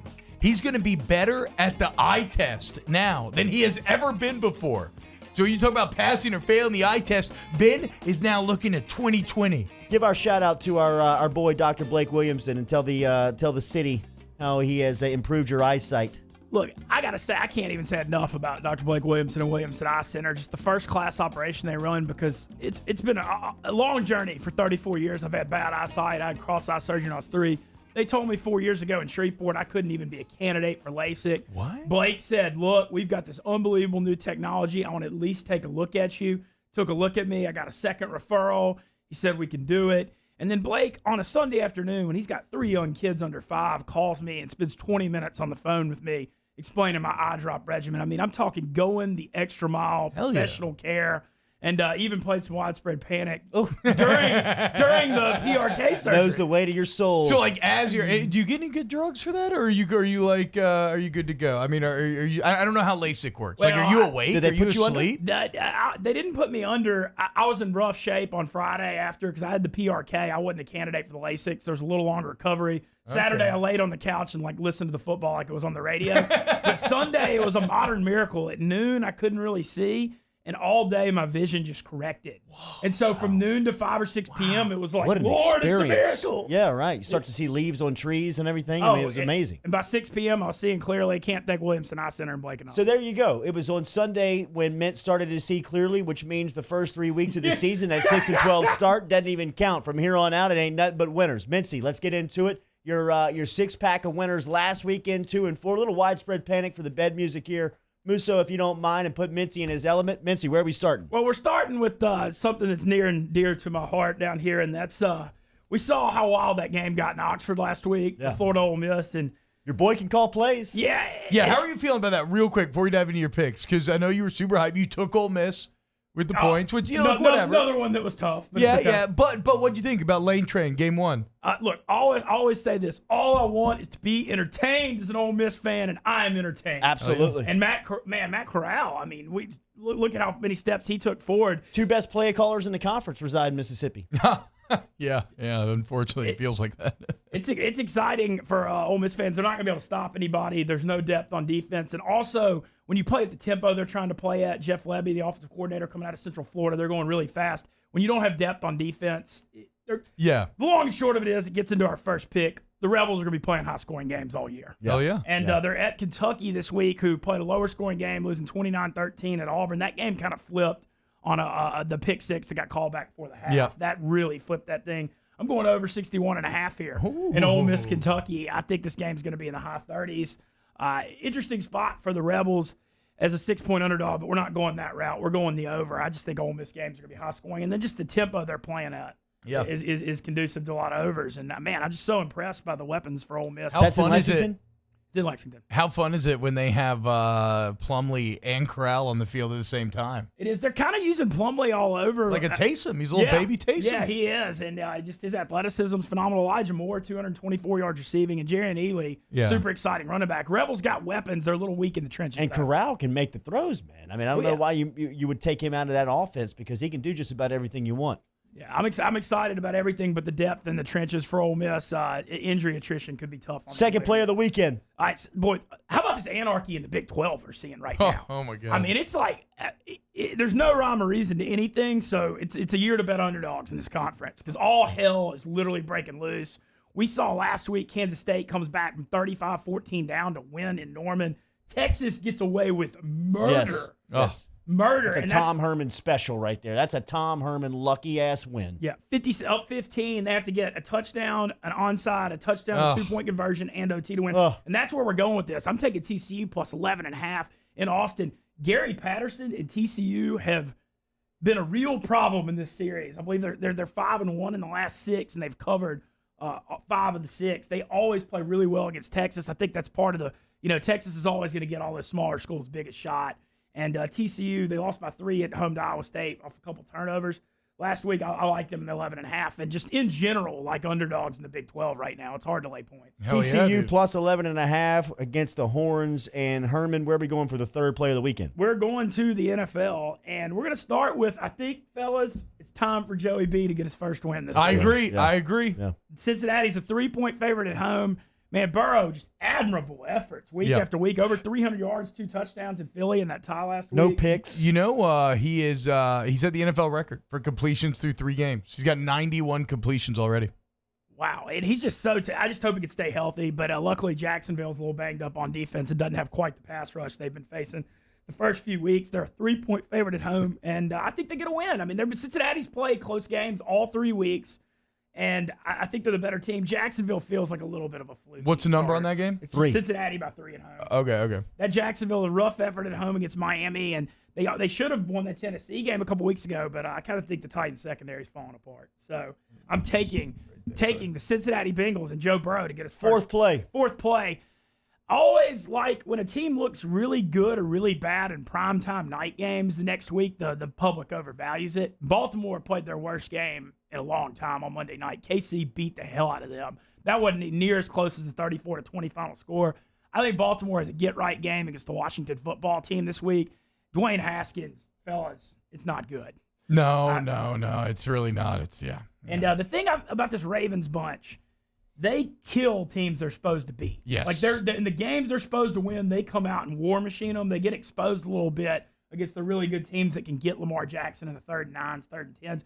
But the way the Redskins couldn't stop the Cleveland run last week, I think they're going to struggle against the Baltimore run. It's 13, but I think this is a get-right game for Baltimore. Minus 13. No, I think Baltimore smokes them. Here, let me just angle that right there. Okay, there we go. I think Baltimore smokes Washington on the get-right game, minus 13. Play number 5. Guys, these Seattle games, how about the play call changing in Seattle? Yeah. For years, very conservative on first down. This is like the let Russ cook thing. Yep. They're throwing on first down more than any team in the NFL after being conservative for years. And the combo of Tyler Lockett and DK Metcalf, they just complement each other so When did well. Tyler Lockett get so good? When he got another receiver like Metcalf. Yeah, okay, that's opposite fair. him, That's a take good some point. attention off of him. Yeah, that's a good point. And so Seattle, the Seattle overs are a thing this year. I mean, they're throwing the ball more. This is a game down in Miami. Fitzy and the Dolphins can get a little wild in these home games. It's 53. I think this is just a wild one that goes over. And look, the NFL games, they're like 65% overs so far. I think they're calling less holding calls on the offense. And so it's kind of affected my gambling strategy. It's harder to take those unders this year. Is this cross-country flight for who? For Miami or Seattle? Seattle. Seattle's So flying I'm not cross-country. But isn't Seattle generally one of the better teams at navigating that West to East Coast trip? I know like the analytics are always against the West Coast teams, but I think they've handled it well. They started the season in Atlanta. And they dominated the Falcons. Yeah. You know, I mean, this is their second cross-country trip in a month. Yeah, no, I think Seattle, they look like a war machine right now. They look like they may be the best team in the NFC. Could be. And finally, the last one's a Sunday night pick. Philadelphia is struggling, to say the least. I mean, this Carson Wentz thing, he's throwing 40 or 45 passes for 210 yards every week. It's really bad, dude. The yards per attempt, I mean, it isn't just bad. It's atrocious. He's grading out as the worst quarterback in the league. Really? Ooh, I didn't know it was that bad, dude. And then Jalen Reagor, their first-round pick on IR. Their receiving core down to nothing, just like last year, all over again. Yeah. How about Kyle Shanahan with his entire second string winning by 27 on the road to Nick Mullins, in a pro football game last week? That's good coaching. That's phenomenal coaching. I'm going under 46 in this one. Okay. I just went struggling, and the Eagles on Sunday Night Football got to play hard here at 0-2-1. I just think this is going to be like a 20-14 type game. All right, recap the Mincy six-pack. First plays in college. You got Ole Miss at Kentucky over 61.5. Second place still the NCAA. TCU plus 11.5 at Texas. We move to the NFL. Jags at Bengals -3, right? Yes, Bengals -3. Ravens -13 against the Washington football team. Seahawks at Dolphins. You have the over 53 there. Eagles at Niners under 46. We will tweet these out and everything else so you can play them. Mincy, what else stood out after last weekend seeing the SEC for the first time? Well, I'm curious to just see the bounce back effort from LSU, just like everybody is this week. You know, last year this was 104 points scored in this game, over 147 in Nashville this week. Talk about what a difference a year makes. Obviously, I mentioned how much I love seeing the Ole Miss offense. I think that first time Ole Miss fans have been excited since 2016, since Hugh Freeze had the misunderstanding with his cell phone. Yeah, that's all it was. So what do you make of State as an Ole Miss fan? Yeah, dude, how you feeling, dude? Look, I like Mike Leach. I mean, you just got to love him as a character. And so I don't have the pure hatred I usually have. Okay, so the thing is about State, this is the problem, is that I don't know if everybody's fully buying in yet because LSU's just really bad game plan and utter lack of adjustments. Like, I think a lot of people watch that game and they're like, oh, well, we can scheme it better than that. Yeah. So, like, I don't know if people are fully bought in on the Mississippi State bandwagon quite yet. That's fair. The Auburn-Georgia game, got to watch that. South's oldest rivalry playing week 2. JT Daniels supposed to make his debut for Georgia. Yep. He had a really bad knee injury and transferred and had to learn a new system. So it's kind of, I think it's going to be a work in progress. He could be stronger the second half of the year. Auburn won 29-13, but still didn't impress the most last week, I didn't think. No, they broke it a little bit. Kentucky, no. I still have questions on Bo Nix. What's coming up tonight at 6 o'clock? Well, tonight we the barn burner, the Thursday night watch party. Yeah. Mark Rippon and the Denver Broncos travel to. It's actually Brett Rippon. Mark Rippon's nephew. Oh, is that his son? It's his nephew. No, it's his nephew. Promoted his son. Mark Rippon's nephew traveling to play the New Yorkers. How could the Jets be favored in the pro football game? The Point and a Jets half? favored about 1.5 after how they've looked the first 3 weeks. But we'll have dollar oysters, $1.50 char grilled, and they'll have yoga going on out front at Jolie Pearl. So come join us for Thursday night. Hey, how was Dear Mr. Fantasy last night? It was great. Having a whole lot of fun. Marty's killing the videos. Yep. Thank y'all for the support on them. We're getting the Wednesday night late night crowd supporting it. We're glad to have So a little where fantasy can football people content. find that on YouTube in case they're not listening late at night? Well, we're going to re-blast it on social media on Thursday mornings, but it's on the ESPN Baton Rouge 104.5 YouTube page. It's also on the ESPN Baton Rouge Facebook Live. But I appreciate all the support we're getting. I can't thank y'all enough getting down here. This is just it's been such a blessing to work for such a good company. Two of the top free agent pickups here in 2020, Ben Mintz and Playboy Marty to 104.5 ESPN staff. It was it's a couple of bright spots of 2020 have been Mintz and Playboy Marty. We will keep OTB rolling. Good to see you, Mintz. Thank you. Off the Bench with Jordy Culotta and T-Bob Hebert. ESPN Baton Rouge, New Orleans, Alexandria. Brought to you daily by Central Plumbing Company, online at centralplumbing.org. 925-8552 is the phone number. Remember, if you need residential or commercial plumbing services, you can get in touch with Central Plumbing Company. Hit them online at centralplumbing.org or dial them up, 925-8552. They can help you with a full home generator today, and they can always help you with plumbing services for your residence or your business. Online, centralplumbing.org. Yeah, what Jordy's alluding to there, if you do have an office building, right, or something, you need the entire building's plumbing needs met, they have the correct insurance, paperwork, personnel, where they can do so. And they have a massive fleet of vehicles, right? And the only reason they've grown that much is because over 4 decades, y'all, Central Plumbing's customers have been consistently satisfied. I'm among that group. If I have any plumbing issues, call 925-8552. I don't lift a finger, and then my issues are taken care of. I've called them for something simple like a drain. I've had entire toilets replaced. Go to centralplumbing.org, centralplumbing.org. In times of need, get a full list of phone numbers, websites, and other important emergency information on the Demco Stormwatch page at 1045ESPN.com. $11,000 off MSRP on a new 2020 Ford F-150. Buy a new one for less than a used one. All new Bayou Ford vehicles come with a 1 million mile powertrain warranty. And with Bayou to You, free delivery right to your door. The crew at Bayou Ford is going to do right by you. Gulf Coast Office Products is a nationally recognized Savin office equipment dealer based right here in Louisiana. Over 100 employees strong, Gulf Coast has the boots on the ground to support all vertical markets, from education, engineering, legal, and finance. With the latest in office technology, from desktop to production segment units, Gulf Coast and Savin have the perfect fit for you. Call 225-756-2644. That's 756-2644 for Gulf Coast Office Products.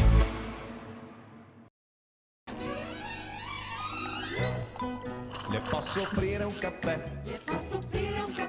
Andiamo insieme da me, non c'è. Call Mr. Electric today for electrical repairs, upgrades, and installations.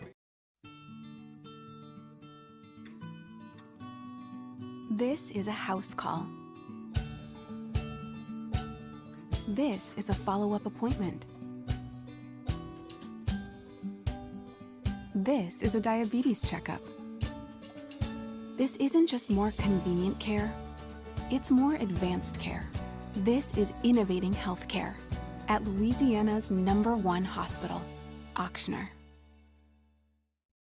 Are you a licensed contractor? There's lots of good contractors in Louisiana doing work the right way, but unfortunately, too many unlicensed contractors are working outside the licensing requirements. Working as a contractor in Louisiana requires a license for the company doing the work. The Louisiana State Licensing Board for Contractors wants to help you get licensed to allow you to conduct work legally. It's not difficult to get the license. We can help you. Go to lacontractor.org for more information.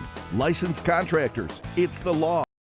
Gulf Coast Bank and Trust is a local bank with a straightforward philosophy, It's about doing the right thing for our customers. participating in our community with annual local fundraisers, offering individual attention in a modern banking atmosphere with a trusted local company. Gulf Coast Bank invested in technology with a local touch, giving our customers the power to bank anywhere, anytime. We're building relationships through personal service as the bank that cares about you. Gulf Coast Bank and Trust, the bank that cares about you. At All Star Toyota, you get it all. If you're in the market for an all-new Toyota vehicle, come see our friendly and knowledgeable sales team at All Star Toyota. Located in Baton Rouge at the corner of Airline and Goodwood, we've been serving our community since 2005 by offering a large selection of new Toyota cars, trucks, and SUVs. Get behind the wheel of your dream car and take a test drive at All Star Toyota today. This is Charles Hannigrove. Join me and Jacob Hester for the next edition of Hanging with Hester and Hanny. Darian Noka from ESPN will join us to talk SEC football, and Hunt Palmer will be in a good or a bad mood depending on how the Cubs do. Hanging with Hester and Hanny, noon weekdays on 104.5 ESPN Baton Rouge.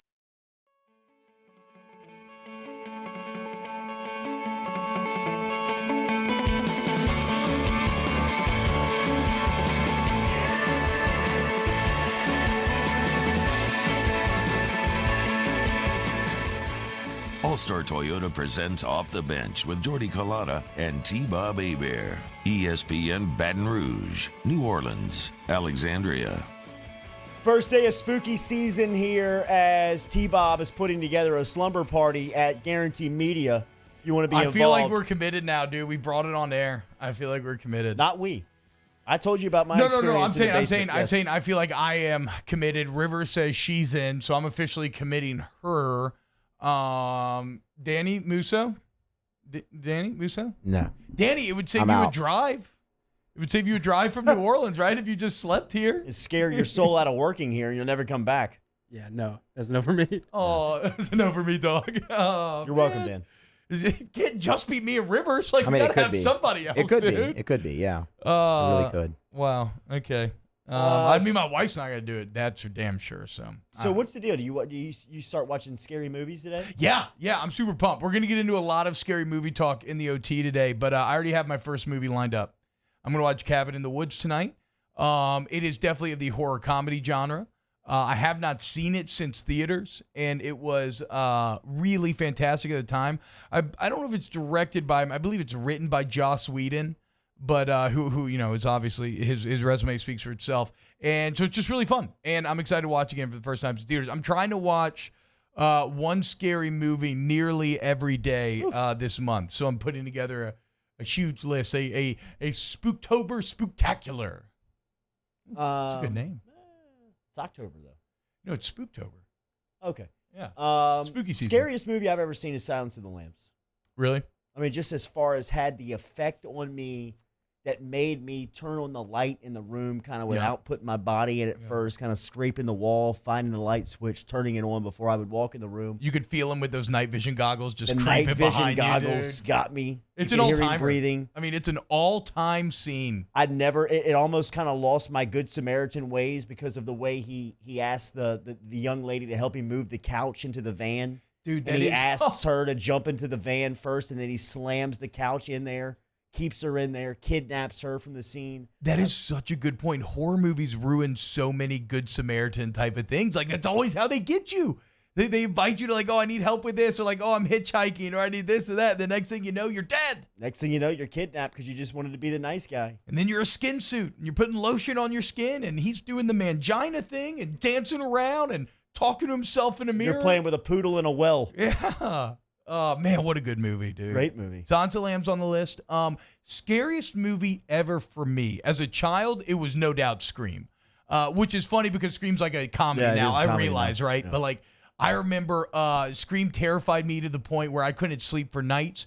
I remember going to my mom in tears and apologizing for watching a rated R movie. And she obviously didn't think about that big of a deal, but she felt like she had to be. She was like, just like pray for forgiveness or something. I don't know. Like, just say a couple prayers. I think you'll be good to go.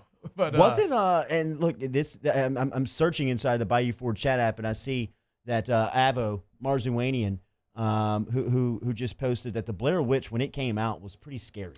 Yes, I was scared. Movie traumatized me. Dude, and I thought it was real. Yes, well, They did a great job That of was that. the thing. Yeah. That was the reason why it mentally warped me, because this had happened, right? This was real. Yeah. This was a real life video camera that these kids brought into the woods. And always, I mean, your fear as a kid, or even like as a teenager, would be looking into the woods and thinking, man, what exists out there? Yeah. You know what I mean? Like, Well, I ain't going in there. Human beings have an ancient fear of the woods, right? Like Yes, there's a absolutely. movie called The Witch, which is really good from a few years ago. That really drives this point home, where these are like some settlers and they're settling in the woods, and you get an idea of like how terrifying. I mean, wolves, just pure wilderness. The sounds. Yeah, it's like everything. Like Antichrist is one of the scariest, most unsettling movies I've ever seen in my entire life. It's also the only major motion picture I've ever seen with full penetration, which is really neither here nor there, but it does kind of set the tone for the movie. But that involves a lot of the woods. I'm trying to think about. Just so you know. Just so you know out there. Not here nor there. Look, but it is. All I'm saying is it's Willem Dafoe, it's full penetration, and it is the opening scene of the movie. So I don't want anybody to go watch Antichrist and be like, T-Bob, what the hell did you put me on? I'm just giving you a heads up. Yeah, I was terrified of going to. I was terrified of going to, like, even the woods behind my house in my gated neighborhood Yes. as a child. Rich people woods. Yeah, it's like rich people woods, like the Yes, safest right. woods in the world. Where the trees are 6 feet apart from each other. Dude, I thought I was dead, dude. How about this? Blair Witch Project. The original budget was like $50,000. After like advertising and stuff, I think they say the budget got anywhere from $200,000 to $500,000. You know how much money Blair Witch Project made? Did it make like $50 million? $250 million. it was a great concept. The How's concept that? of the story was fantastic too. Oh. But how's that for a return on your investment? Sheesh. That was like that Tom Hanks movie he made. What was it? The Big Fat Greek Wedding? My big fat. Yeah, that was a good movie. That was a really fun movie. That budget was like something like same thing. $100,000 ended up making $200 million on it. Yeah. That movie kind of took the world by storm. I remember. Not for spooky season though. So definitely Blair Witch is up there. Like I said, Antichrist may be the most unsettling movie I've ever seen. Brian Burgess says 2 of the scariest movies I've ever seen: Silence of the Lambs and Fatal Attraction. I've never seen Fatal Attraction. Never seen actually. Fatal Really? Attraction. That's where she boils the rabbit. That's just weird. Yeah, it sounds It's crazy. Yeah, it sounds gross. It's crazy. It sounds gross. It's not.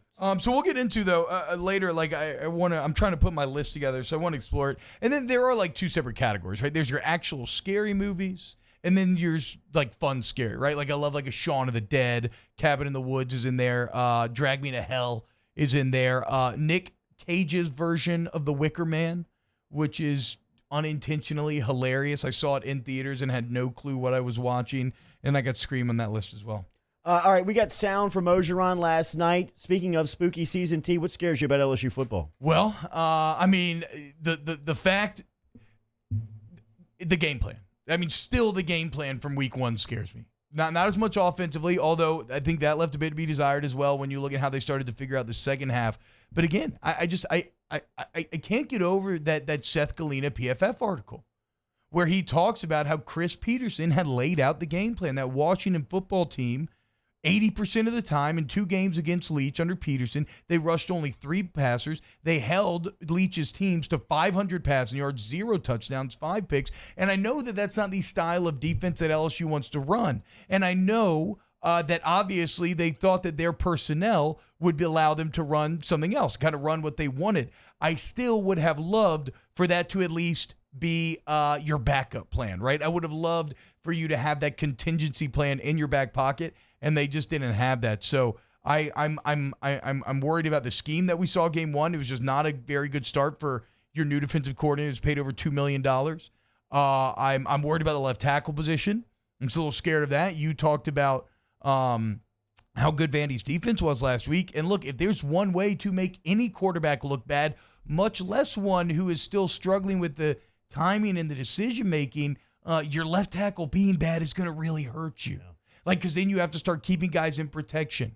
And really, that's not the worst thing. Like I said, you can bring those running backs to chip as long as they just immediately turn around and are ready for a little dump off. And that's something else I would like to see more of this week. Not something I'm scared of, but I want to see more of those kind of safety valve type of plays. Just get the ball into John Emery's hands, get it into Curry's hands, get it into TDP's hands, and start to ride some of these horses that you have in those backfield, because that's a powerful 3 in terms of staying fresh deep into the fourth quarter. Yeah, for sure. I mean, it's hard not to agree with those fears and concerns that you have for LSU after seeing them week one. First and foremost, you have to evolve as a defensive staff. You've got to be able to adjust in game. You have to show. You have to be able to show that you can play multiple sets. Now, I think that you get an obvious big boost with Derek Stingley Jr. It sounds like he's going to be playing on Saturday, so he can help you tremendously in the defensive backfield. But my major concerns going into the year when I talked about LSU football was the offensive line. First and foremost, it was the offensive line because you just had too many unanswered questions still going into the year. And the biggest question mark on that offensive line was the center position and the left tackle position. And it was really mainly because you had guys that were stepping in with little to zero experience at playing on this level. Dare Rosenthal had selected starts last year during the Sadiq Charles hand-picked games that he was suspended for the 6 games. Rosenthal got good run. He played good. He played bad in those 6 games. You didn't have enough to see on whether or not he was going to be able to be a stable force at the left tackle spot here in 2020. After week 1, he had some good, he had some bad, but he got banged up. What's going to be his status? I mean, just like we talk about Brennan and the guys who struggled, who are looking for an opportunity to wash the taste out of their mouth from last week and just get on the field and play. Rosenthal would be another one that would need to be out there. Just for the reps, ideally, just for the opportunity to gain experience. So him missing time sets you back in his development, and while it helps you in starting to figure out what the depth may look like, good opportunity, great opportunity, huge chance for Cam Wire come Saturday. Yeah, man. I mean, look, it's you want playing time, right? You want to establish yourself. Like, this is your chance now.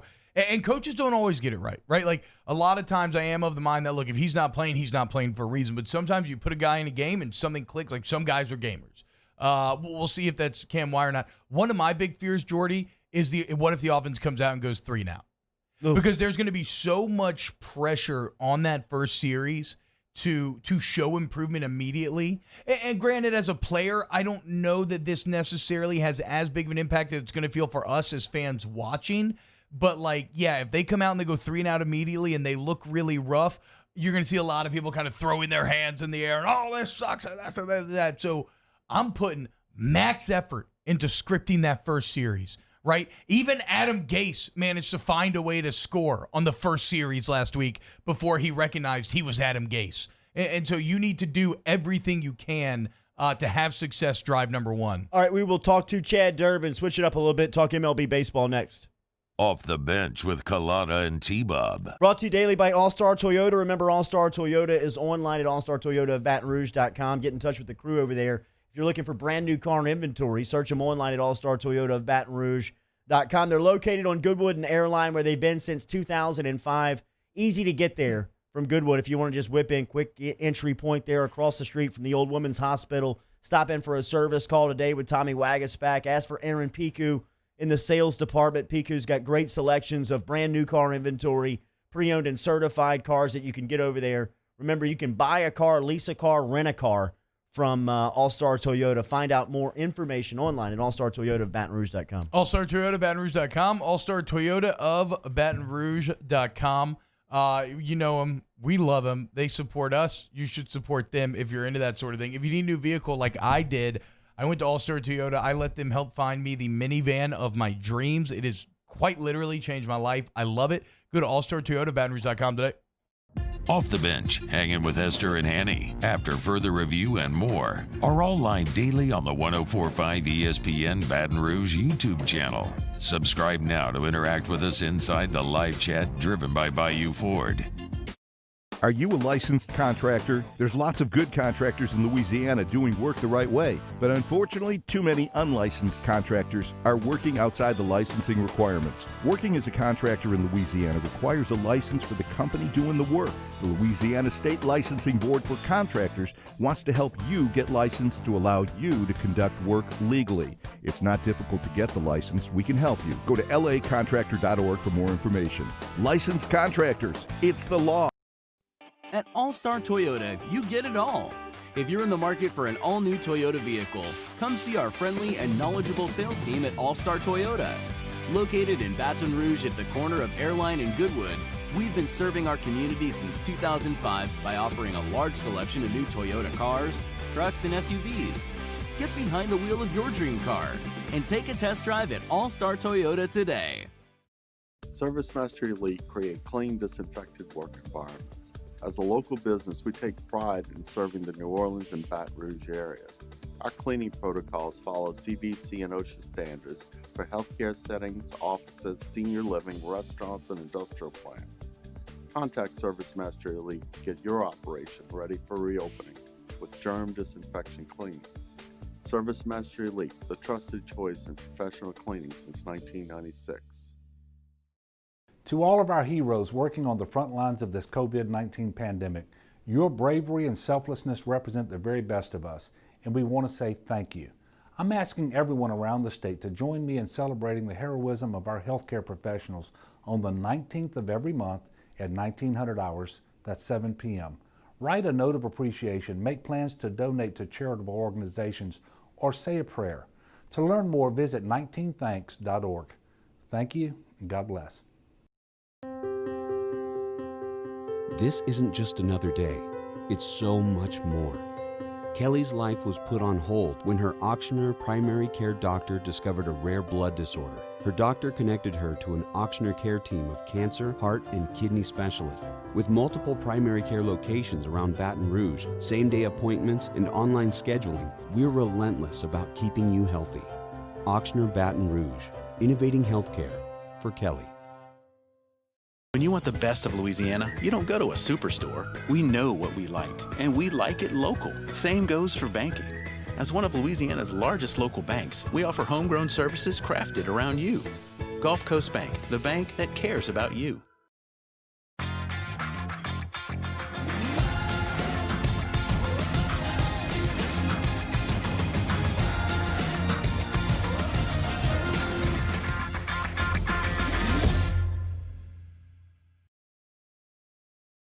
This is Charles Hannigrove. Join me and Jacob Hester for the next edition of Hanging with Hester and Hanny. Darian Noka from ESPN will join us to talk SEC football, and Hunt Palmer will be in a good or a bad mood depending on how the Cubs do. Hanging with Hester and Hanny, noon weekdays on 104.5 ESPN Baton Rouge.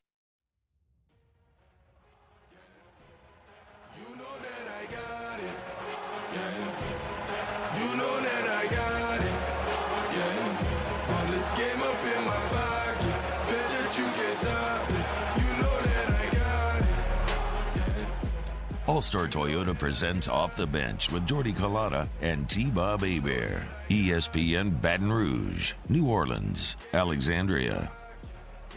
All right, Major League Baseball is in the teeth of it right now as Major League Baseball postseason is underway. We told you that Chicago Cubs in a must-win today as Game 2 of the Miami Marlins series. Yesterday, the Marlins take Game 1, 5-1. Houston Astros moving on. New York Yankees moving on. DJ LeMahieu gets the game-winning hit last night for the Yanks as he becomes the first player in Major League Baseball history to win a batting title in both leagues. That was announced earlier this week. Incredible feat for the former LSU Tiger. Chad Durbin is our resident MLB expert. He played 13 years in the show. He won a ring. He played for another ring. He's a great baseball mind and a great resource for us here on Off the Bench. We called him yesterday. I could tell by the third time that we called him in about 45 seconds how annoyed he really was. If he would have been in front of our face, we would probably gotten lashed out by Coach Durbs. Good morning. How are you? Dude, if I'd have been available, I'd have done it in a heartbeat. On Zoom calls, they were blowing you up. We thought it was Thursday. Our fault on that over here, man. A lot of unorganization on Off the Bench. I love this Major League Baseball format, Durbs. I love the fact that they've got big-time games that mean something at 11 o'clock this morning. I got to imagine it's been like a Christmas week for you. Oh, absolutely. I had a bunch of stuff I was trying to get done yesterday and had it on a couple different TVs, and, it's exciting. It would be nice if crowds are in there. Obviously, we're beggars can't be choosers, but some of the energy, some of the home field advantages that would exist in these situations in ninth innings of tie games and and all that stuff. I guess just like LSU not having a home crowd, or the Saints with Aaron Rodgers doing hard counts. Yeah. There's advantages there, but there's so much baseball on TV. There's so many talented guys out there. The Braves game yesterday, 37 punch-outs. That was kind of ridiculous. I wish guys had a little better two-strike approach. Nowadays, they're all trying to go tank. They're trying to go bridge and hit missiles into the stands all the time in situations where a ground ball is second and get a guy over and get a guy in. But that's the nature of the changes of the game that have happened.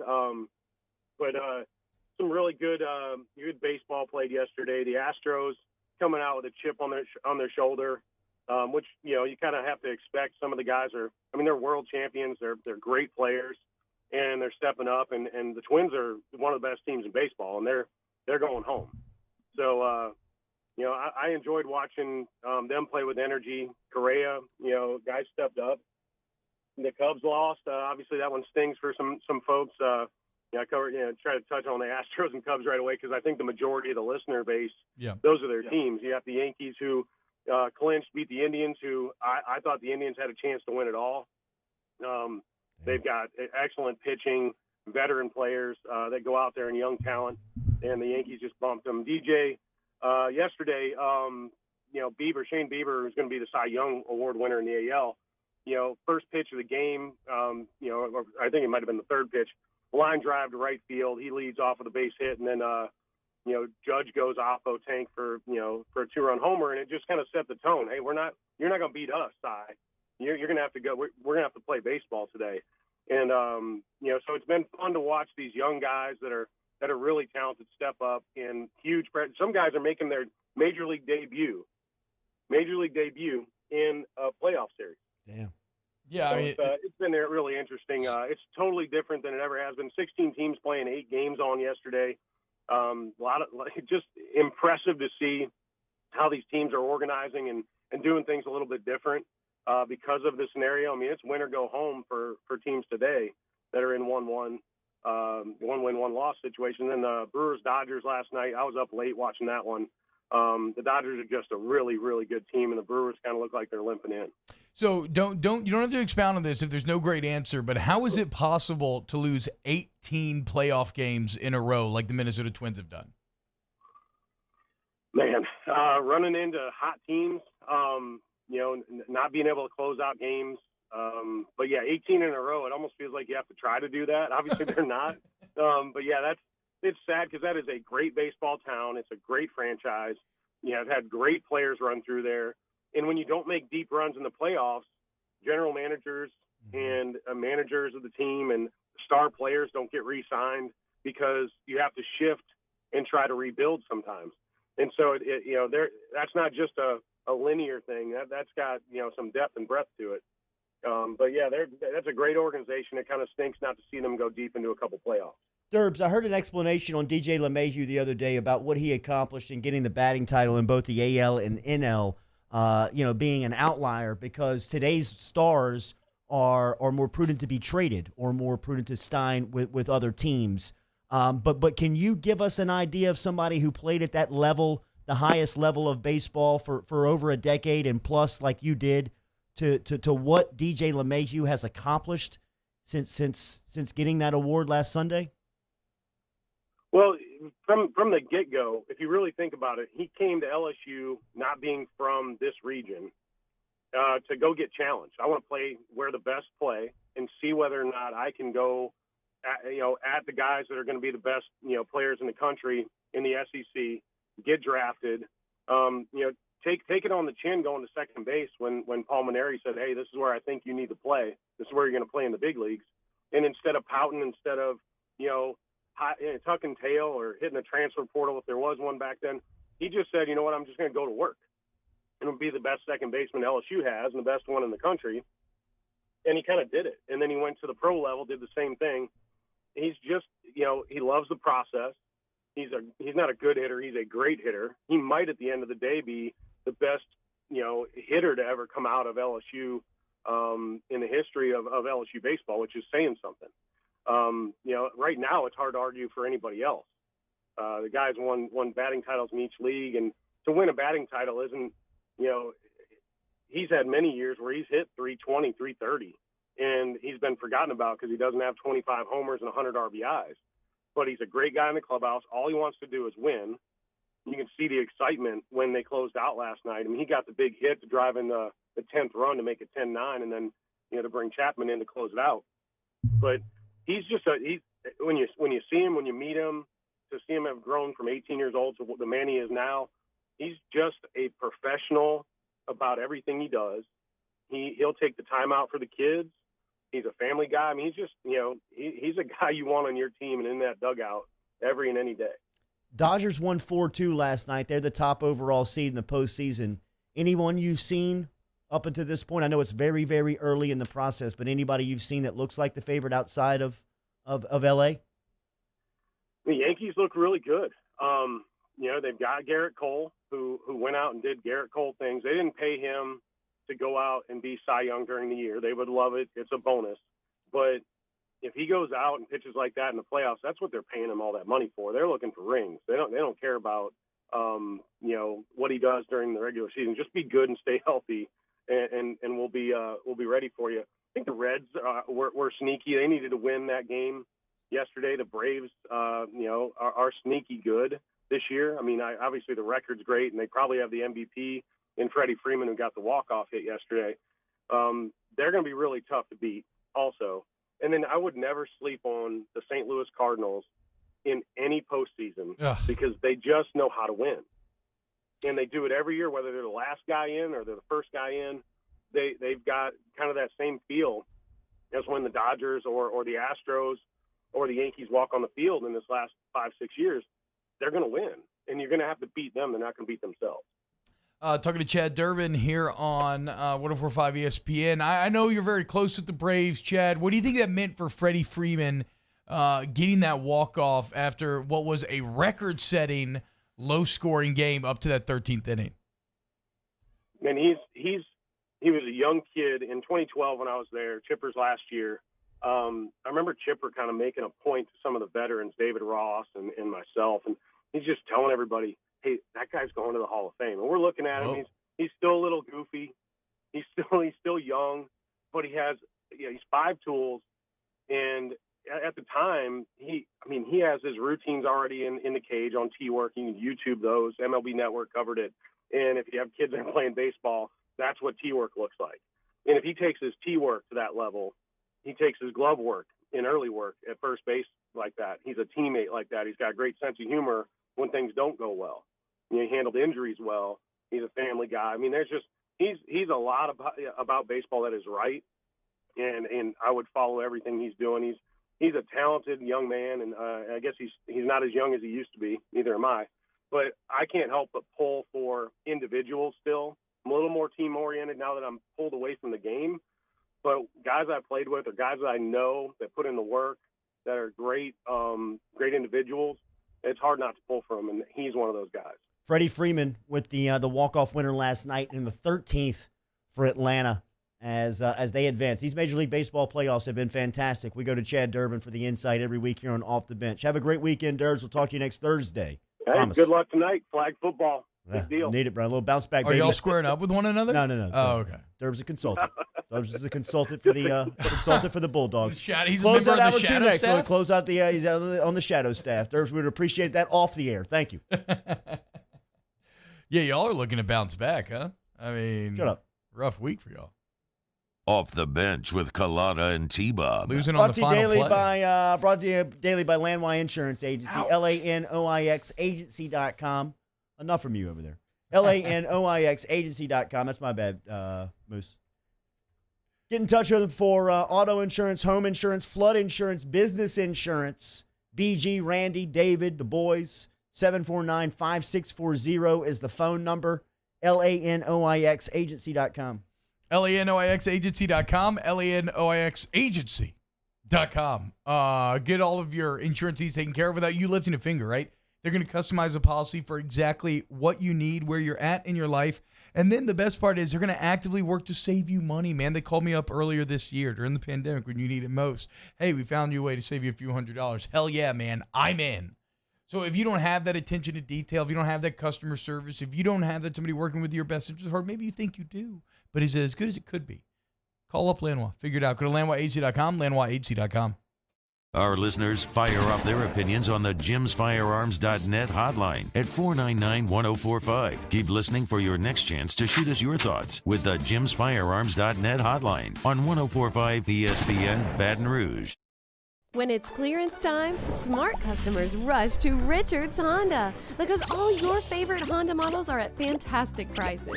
And with our fanatical customer care, it's no wonder people call Richards Honda the smart choice. T-Bob Hebert here with breaking news. Front to Back Boat Services is the shop to upgrade your boat tech this fall. With not one but two NMEA certified techs, who better to install your Panoptic sonar, your HD displays. You want to see the fish under the water before you even cast? They have that. Trolling motor you could control with your iPhone? They have that. So what are you waiting for? Get into Front to Back Boat Services right now. Upgrade your boat tech. Make your boating dreams come true. Front to Back Boat Services. I've been doing business with Luba for 25 years. They're dependable, trustworthy. It's just the attention to detail with our clients. Our folks have years and years of experience.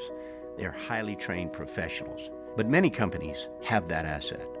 What I'd like to think makes Luba a bit different is that we use those talents in a way that truly is dedicated to serving the needs of the folks who depend on us. Oh, hey, what's up? It's Big V and Bubba, 100.7 The Tiger Morning Show. We'd love for you to join us every weekday, 4 a.m. till 9 a.m. Yeah, everything you want in a show. Country music. We got laughs. We got celebrity in-studio guests. We just need you. Join us every weekday morning, 4 a.m. to 9 a.m., right where it all started. That's right. Louisiana's country station, 100.7 The Tiger.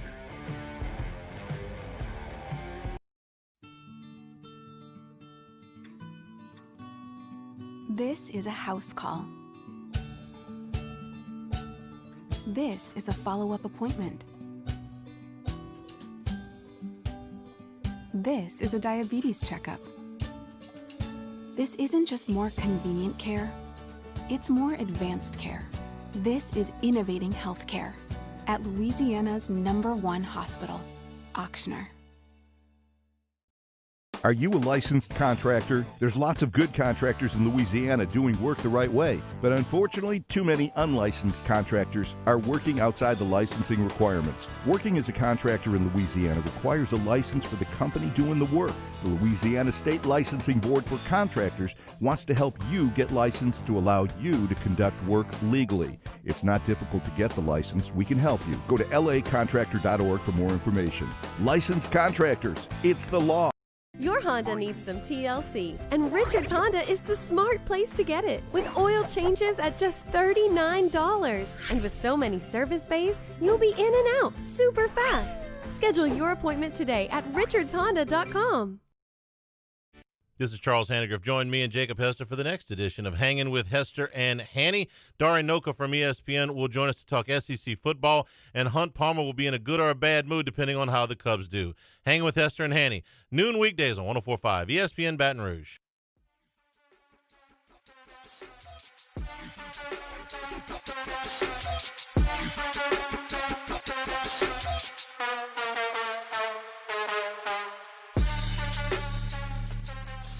All-Star Toyota presents Off the Bench with Jordy Collada and T-Bob Hebert. ESPN Baton Rouge, New Orleans, Alexandria. Good stuff from Derbs. Remember, every Thursday here on Off the Bench, you can hear Chad Durbin talking Major League Baseball as MLB playoffs are up and moving right now.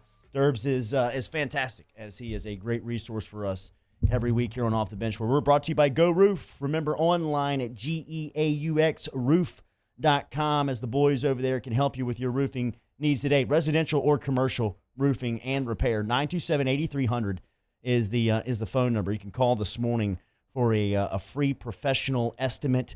You can offer residential, commercial, from the repairs from a small leak to a large persistent issue. They can get you fixed up today over at Go Roof, GEAUXroof.com. For a beautiful roof every single time. Roofs up. Hit up Go Roof. All right, remember, check out the podcast today. All of our sounds brought back to you by Carriages of Baton Rouge. Good show on this Thursday. Chef Michael Johnson in the 7 o'clock hour answering all your food questions. 8 o'clock, Mincy gave you the six-pack of winners. 8:30, Durbin was talking Major League Baseball. You get an hour of OTB OT coming at you. T-Bob, what you talking about in the third hour? Okay, so we're gonna continue to talk a little LSU Vandy. I will lay out, despite saying that I'm scared about what I saw of the defensive scheme, I'm not scared this weekend.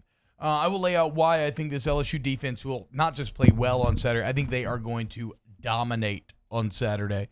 We're going to dive. Look, I'm looking for show names for the companion show that we do during the show. If you want to help us out, I don't know exactly what did I kind of just quick off the top of the head. I think maybe like the fan cave. Right? Instead of a man cave, the fan cave. Not bad, right? Maybe the rage cage, although I don't know if that was just specific to last week when we were raging. So hit me up with any ideas that you might have. And then it is spooky season. So, I mean, we're going to keep talking movies, what our favorite horror movies are, what we're going to watch tonight, and, just everything Halloween all month long. It's going to be so much fun. And we got Jeff Duncan coming on at 9:30 to break down your New Orleans Saints. Remember, he just wrote an entire book on how Peyton and Breeze have built the greatest offense in NFL history. So who better to pick his brain about what this team needs to do offensively to get back? Think they get right Sunday? Is this a get right game for them? Wow, Carson Wentz is a 35.5 QBR, which is third lowest, right ahead of Dwayne Haskins and Sam Darnold. Yikes. 7 turnovers from Wentz. Bro, they paid this guy over what? I mean, what's he make, like $30 million a year? He's got he makes too much. That's enormous contract. Damn. I'm sorry. As far as the Saints get right, it should be. I mean, it's the Lions, right? The NFL's tough, though. It is. Right? I mean, is there ever really a get right? There is, and who there had isn't. Detroit going into Arizona last Sunday and beating the Cardinals? Yeah. And if we want to play that game, Detroit should be 2-1, right? DeAndre Swift catches that touchdown. Granted, they looked really bad against the Packers, and you looked way better against the Packers, but that law of transitive sports properties doesn't always apply like you'd think it would. So DeAndre Swift, one of the early round draft picks for Detroit. Adrian Peterson getting the nod as the starting running back this Sunday, according come on, dude. to AP, Detroit. man. Unbelievable. It really, he looks great. Like physically in shape, he looks really good. Beat the laws of time. He reminds me of that position. You are not supposed to be running and as effective as he is post 30, and I think he's like 33. He's like 34. To me, he's like when Vince Carter learned to shoot threes. Yeah. Right? He's like, I can't dunk anymore. I'm going to shoot threes. I'm just going to be a great veteran. But he's still got runaway speed.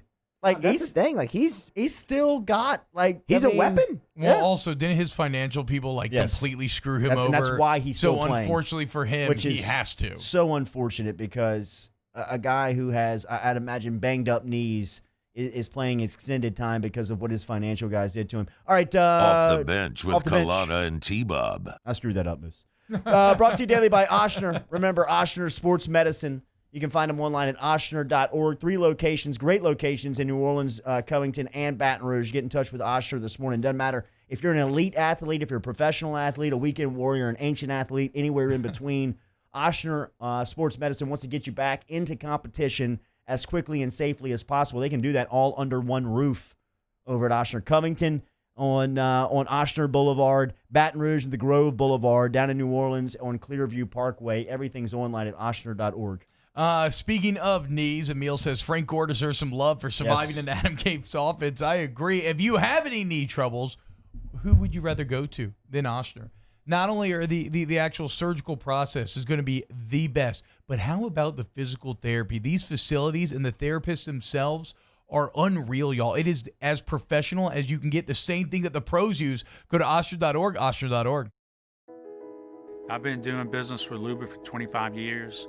They're dependable, trustworthy. It's just the attention to detail with our clients. Our folks have years and years of experience. They're highly trained professionals, but many companies have that asset. What I'd like to think makes Luba a bit different is that we use those talents in a way that truly is dedicated to serving the needs of the folks who depend on us. When morning came to Louisiana, we were hopeful, not hibernating. We were mending fences, feeding neighbors, and holding our kids. When morning came to Louisiana, we were wide awake, planting seeds for next year's crops. We were stronger, ready for what's next.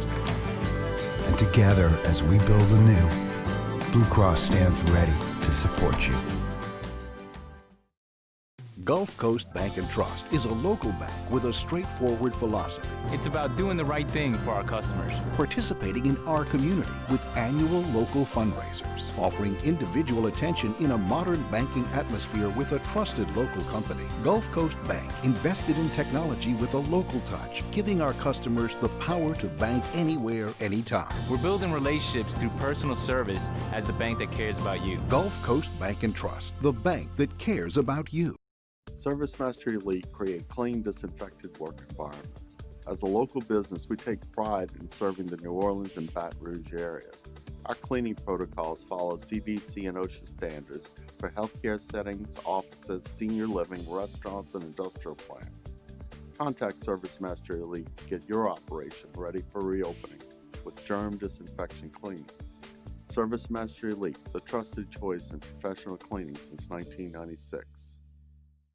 Gulf Coast Office Products is a nationally recognized Savin office equipment dealer based right here in Louisiana. Over 100 employees strong, Gulf Coast has the boots on the ground to support all vertical markets from education, engineering, legal, and finance. With the latest in office technology from desktop to production segment units, Gulf Coast and Savin have the perfect fit for you.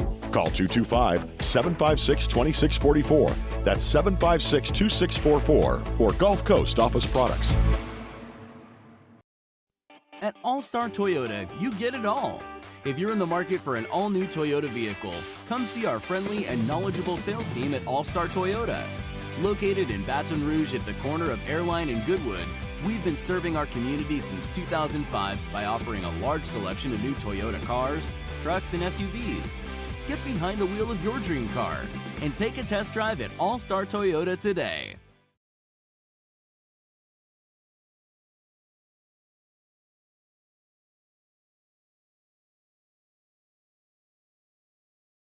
This hour is brought to you by Spencer Callahan.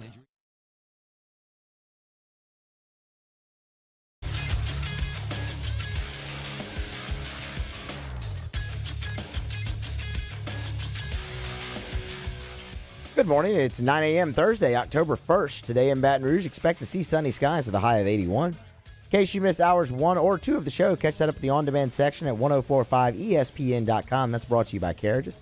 Coming up today on OTB OT, the Athletics' Jeff Duncan stops by to talk some Saints at 9:30. Remember, you can follow today's show on Twitter or Instagram at OTB_ESPN. Watch us live over at the 1045 ESPN YouTube channel. Make sure you get inside the Bayou Ford chat, interact with the show, and also subscribe to the Off the Bench and Off the Bench Overtime YouTube channels. Set your notifications. New content is posted there daily. OTB OT starts right now.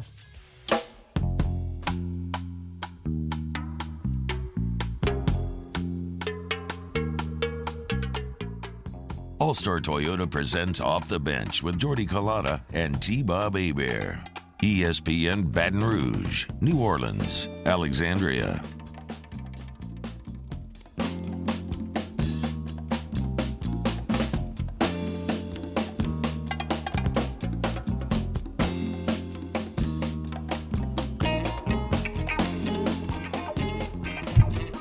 What up, y'all? Welcome in. OTBOT. That's right. I just got Danny with a Wendy's joke in the commercial break. He walked straight into it right after I did a Ligma joke. He should have seen it coming, but he did it. So I hit him with the Wendy's nuts. That's right. I can't believe that happened. I can't believe it worked. Y'all hear Wendy's has breakfast now? Danny said, wait, what? Wendy's? No, he said Wendy's. Oh, he said Wendy's? He literally said no. Wendy's. It could not have been more perfect. What a start to spooky season. Does Wendy's actually have breakfast now? I have no idea. Did I hear that they do? Okay, hell yeah. There we go. I thought that was right. That's why I knew it might work. So your boy's hyped. I don't know when the last time I actually got somebody with a Wendy's was. It's been a long time, so I'm feeling very confident going in to hour number 3 here. I have a jacket on. It's actually sweater weather in the morning. Like, it's 50 degrees, y'all. And it's so funny how adapted I've become to the warm is that I am freezing when I walk to my car in the morning. Like, legitimately cold. Crank the AC up to 100 as soon as I get in to warm up. Quarter zip season is in full swing. I guess so. And your boy is very happy about it. I guess so. Who makes the Dickie V t-shirts? We got somebody in the chat asking where they get one. It's a One Team One podcast. I think that's correct. I believe. So you can go check that out if you want. We got a lot to get to this hour. Shout out to everybody in the YouTube chat hanging out. If you want to go ahead and share the show, like it, hit that bell so you know when we put new videos up. Well, I guess hit the bell on the Off the Bench YouTube channel, ideally. But, yeah, we got a lot to get to today. Like I said, we're going to talk to Jeff Duncan at 9:30. I need your companion show name ideas. I think the Fan Cave is the leader in the clubhouse right now. It's a good one. It is a good one. It is a good one. And it was the first one. And a lot of times, like an SAT question, you can't go wrong going with your first instincts. Or a recruit's offer. Wait, what is it? A recruit's first offer. Oh, really? Yeah. Is that like a thing? I mean, a lot that's true. A lot of times you're like true to your first offer. And they were like, those are the loyal guys. That's why we offered Sadak Dinkelman in 7th grade. I'm sorry, what? Yeah, do you not remember the LSU recruit, Sadak Dinkelman? I don't. How do I miss that? Yeah, I have no idea. He was like some 8th grade quarterback or something, Oh, that's I believe. so good. Yeah, Sadak Dinkelman. Like I now you have me questioning if I'm right or not, but there's no way I made up the name Sadak Dinkelman. Like that guy has to exist. I could not sit there and craft a name like that, even if I wanted to. That would just never happen. Avo Marzwani saying, Avo, I should say, beautiful weather for opening day of deer season. Yeah, that's why I got my camo headband on. Not really. I have never gone hunting. I've gone duck hunting plenty, dove hunting. I've never killed a deer.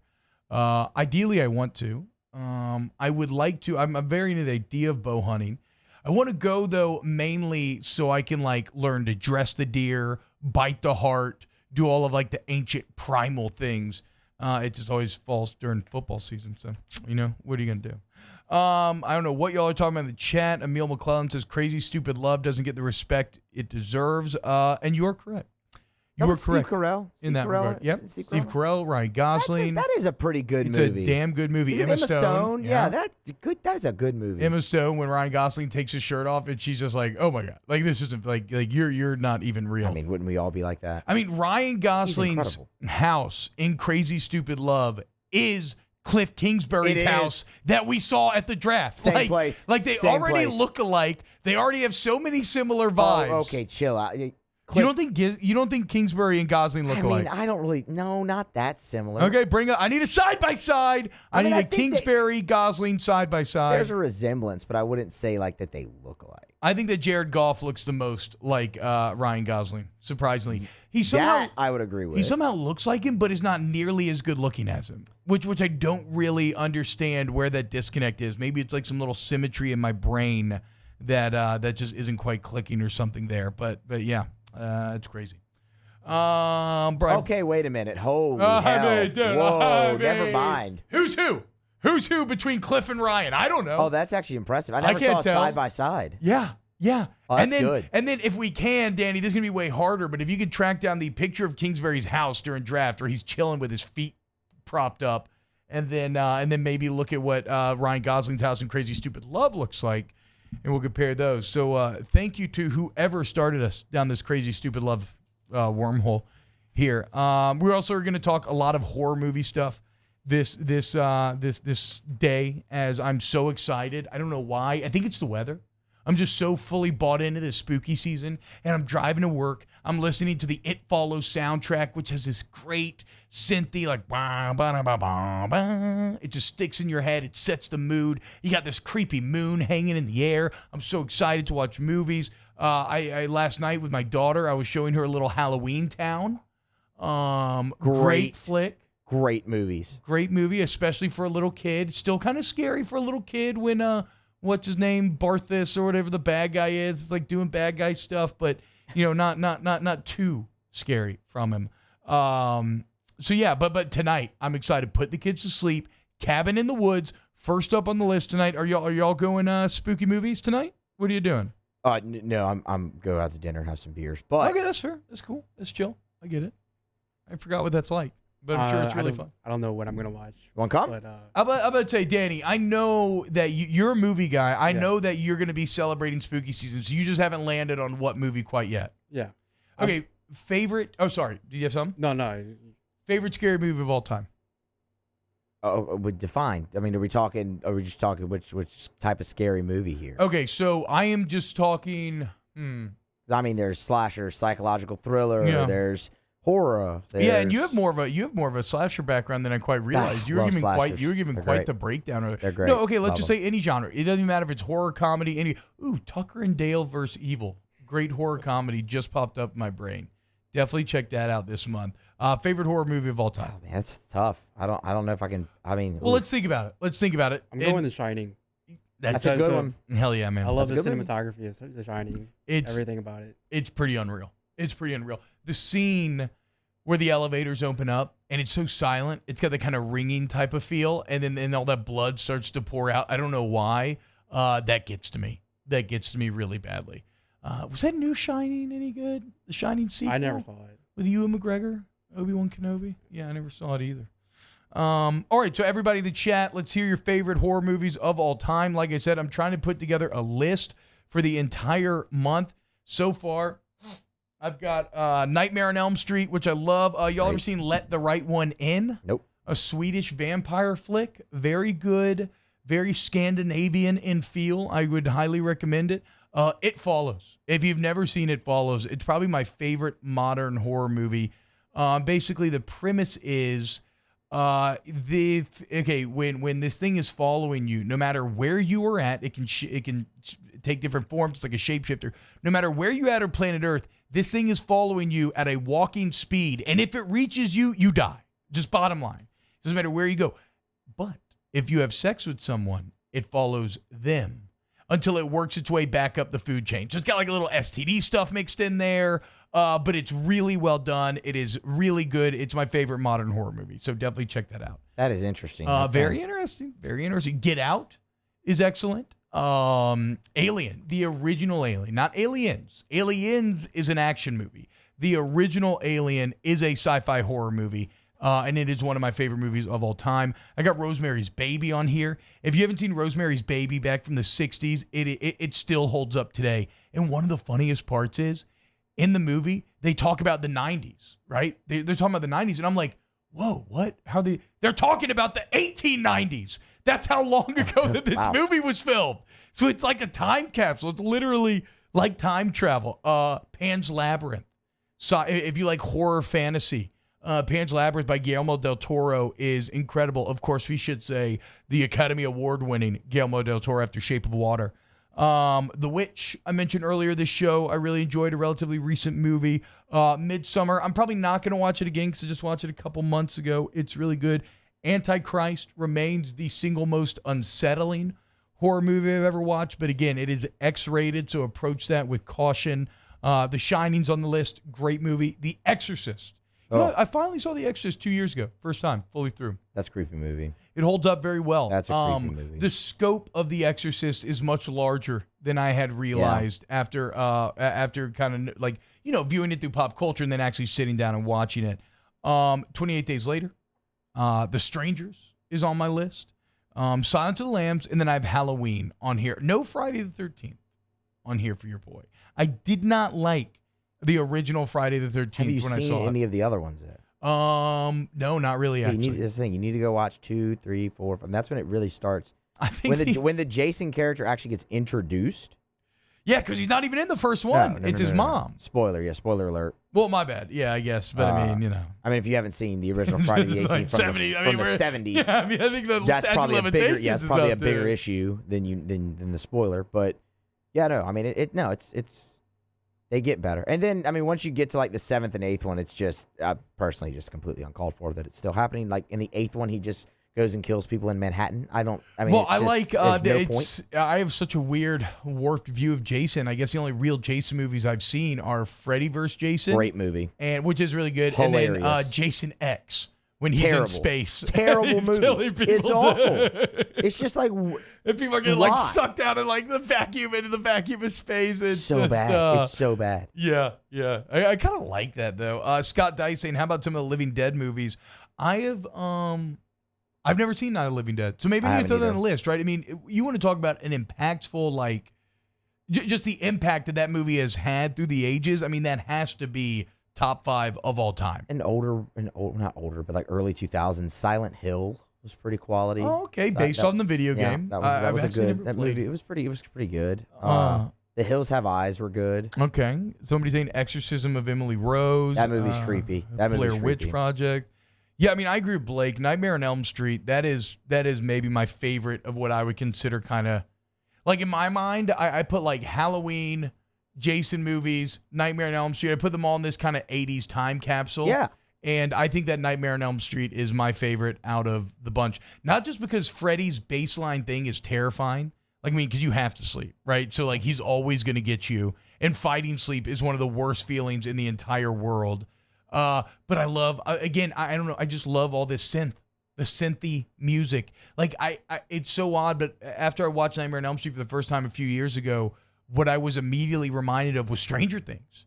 Like, I was getting major inspirational vibes that you could see that Stranger Things took from Nightmare on Elm Street. So, really excited. Keep your best movies coming in. I've heard Hereditary is really good. I got to see Hereditary sometime. And you know what bums me out, man? I've never really been a Simpsons guy, so I can't really appreciate the Treehouse of Horror episodes. And I feel like everybody loves those. But hey, what are you gonna do? All right, we will talk some football. We'll move away from spooky season when we get back. Although with how LSU played last week, maybe it is kind of spooky to you. And we'll break it down next here on OTBOT.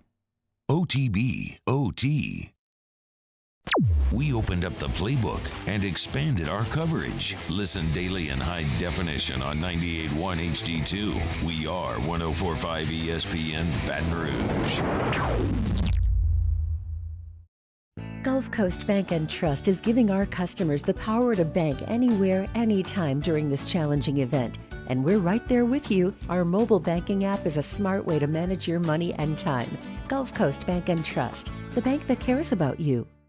At Corval Toyota in Opelousas, you can get into a RAV4 for $3,000 off MSRP. That's right, $3,000 off MSRP. And we have plenty in stock. So come on down to Happy Town. That's Corval Toyota in Opelousas, Happy Town, USA. To all of our heroes working on the front lines of this COVID-19 pandemic, your bravery and selflessness represent the very best of us, and we want to say thank you. I'm asking everyone around the state to join me in celebrating the heroism of our healthcare professionals on the 19th of every month at 1900 hours, that's 7 p.m. Write a note of appreciation, make plans to donate to charitable organizations, or say a prayer. To learn more, visit 19thanks.org. Thank you, and God bless. This isn't just another day. It's so much more.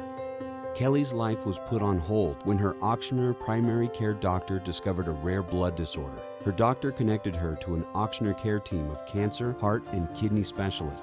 With multiple primary care locations around Baton Rouge, same-day appointments, and online scheduling, we're relentless about keeping you healthy. Auctioneer Baton Rouge, innovating healthcare for Kelly. T-Bob Hebert here with breaking news. Front to Back Boat Services is the shop to upgrade your boat tech this fall. With not one but two NMEA certified techs, who better to install your Panoptic sonar, your HD displays. You want to see the fish under the water before you even cast? They have that. Trolling motor you could control with your iPhone? They have that. So what are you waiting for? Get into Front to Back Boat Services right now. Upgrade your boat tech. Make your boating dreams come true. Front to Back Boat Services.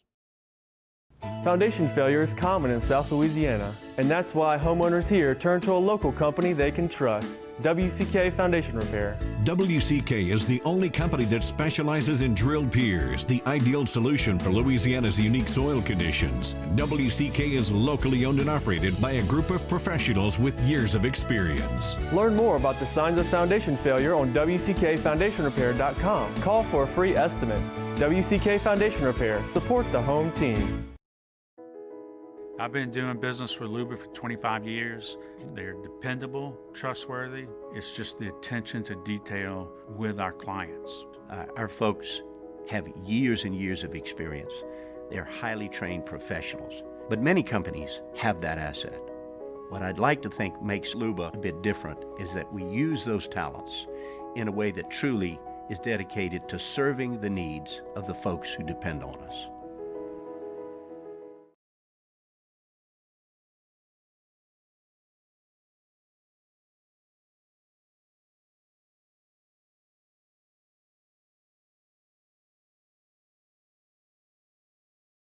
$11,000 off MSRP on a new 2020 Ford F-150. Buy a new one for less than a used one. All new Bayou Ford vehicles come with a 1 million mile powertrain warranty. And with Bayou to You, free delivery right to your door. The crew at Bayou Ford is going to do right by you.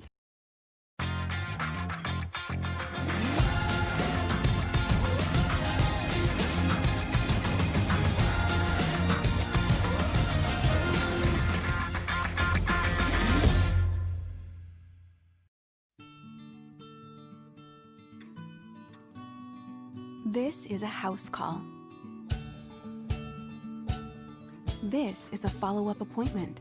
34. This is Charles Hannigrove. Join me and Jacob Hester for the next edition of Hanging with Hester and Hanny. Darian Noka from ESPN will join us to talk SEC football, and Hunt Palmer will be in a good or a bad mood depending on how the Cubs do. Hanging with Hester and Hanny, noon weekdays on 104.5 ESPN Baton Rouge.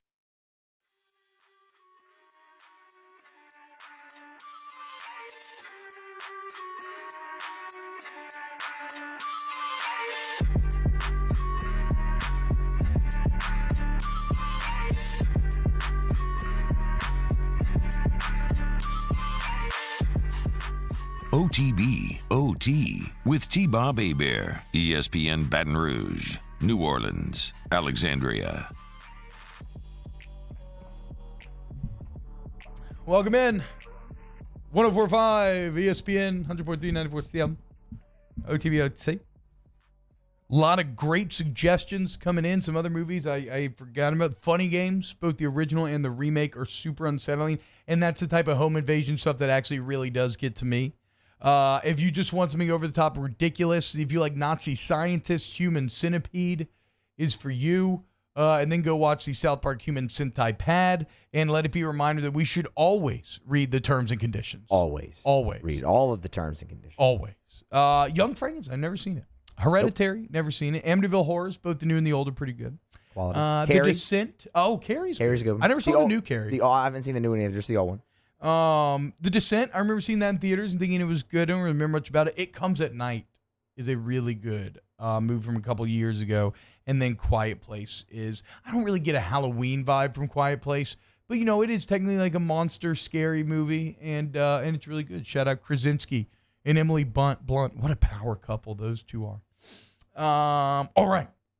Let's go into this weekend's game, this LSU Vandy game, and kind of what I was alluding to start or to end the last hour, which is that I am feeling really, really good about this LSU defense going into this weekend. And the reason beings are a few. It probably starts with Vanderbilt just not being that good offensively, obviously, right? Like that is the main thing. They have a freshman quarterback there, and that although I have been super hypercritical of Pelini's game plan and scheme from this last game, that same game plan will work wonders this weekend. Now, the DBs are going to have to do a better job of winning those one-on-ones, but with the return of Derek Stingley, I think that's going to that bumps the depth chain down to the point where I think they will do a better job, whoever ends up being out there. And more so than that, like if you can play man-on-man, then you're going to be able to blitz. You got Ali Gay coming off the edge, which is so great to say now. We didn't really have that last week. Even upon rewatching, B.J. Ujulari had a couple nice pass rushes that didn't get home.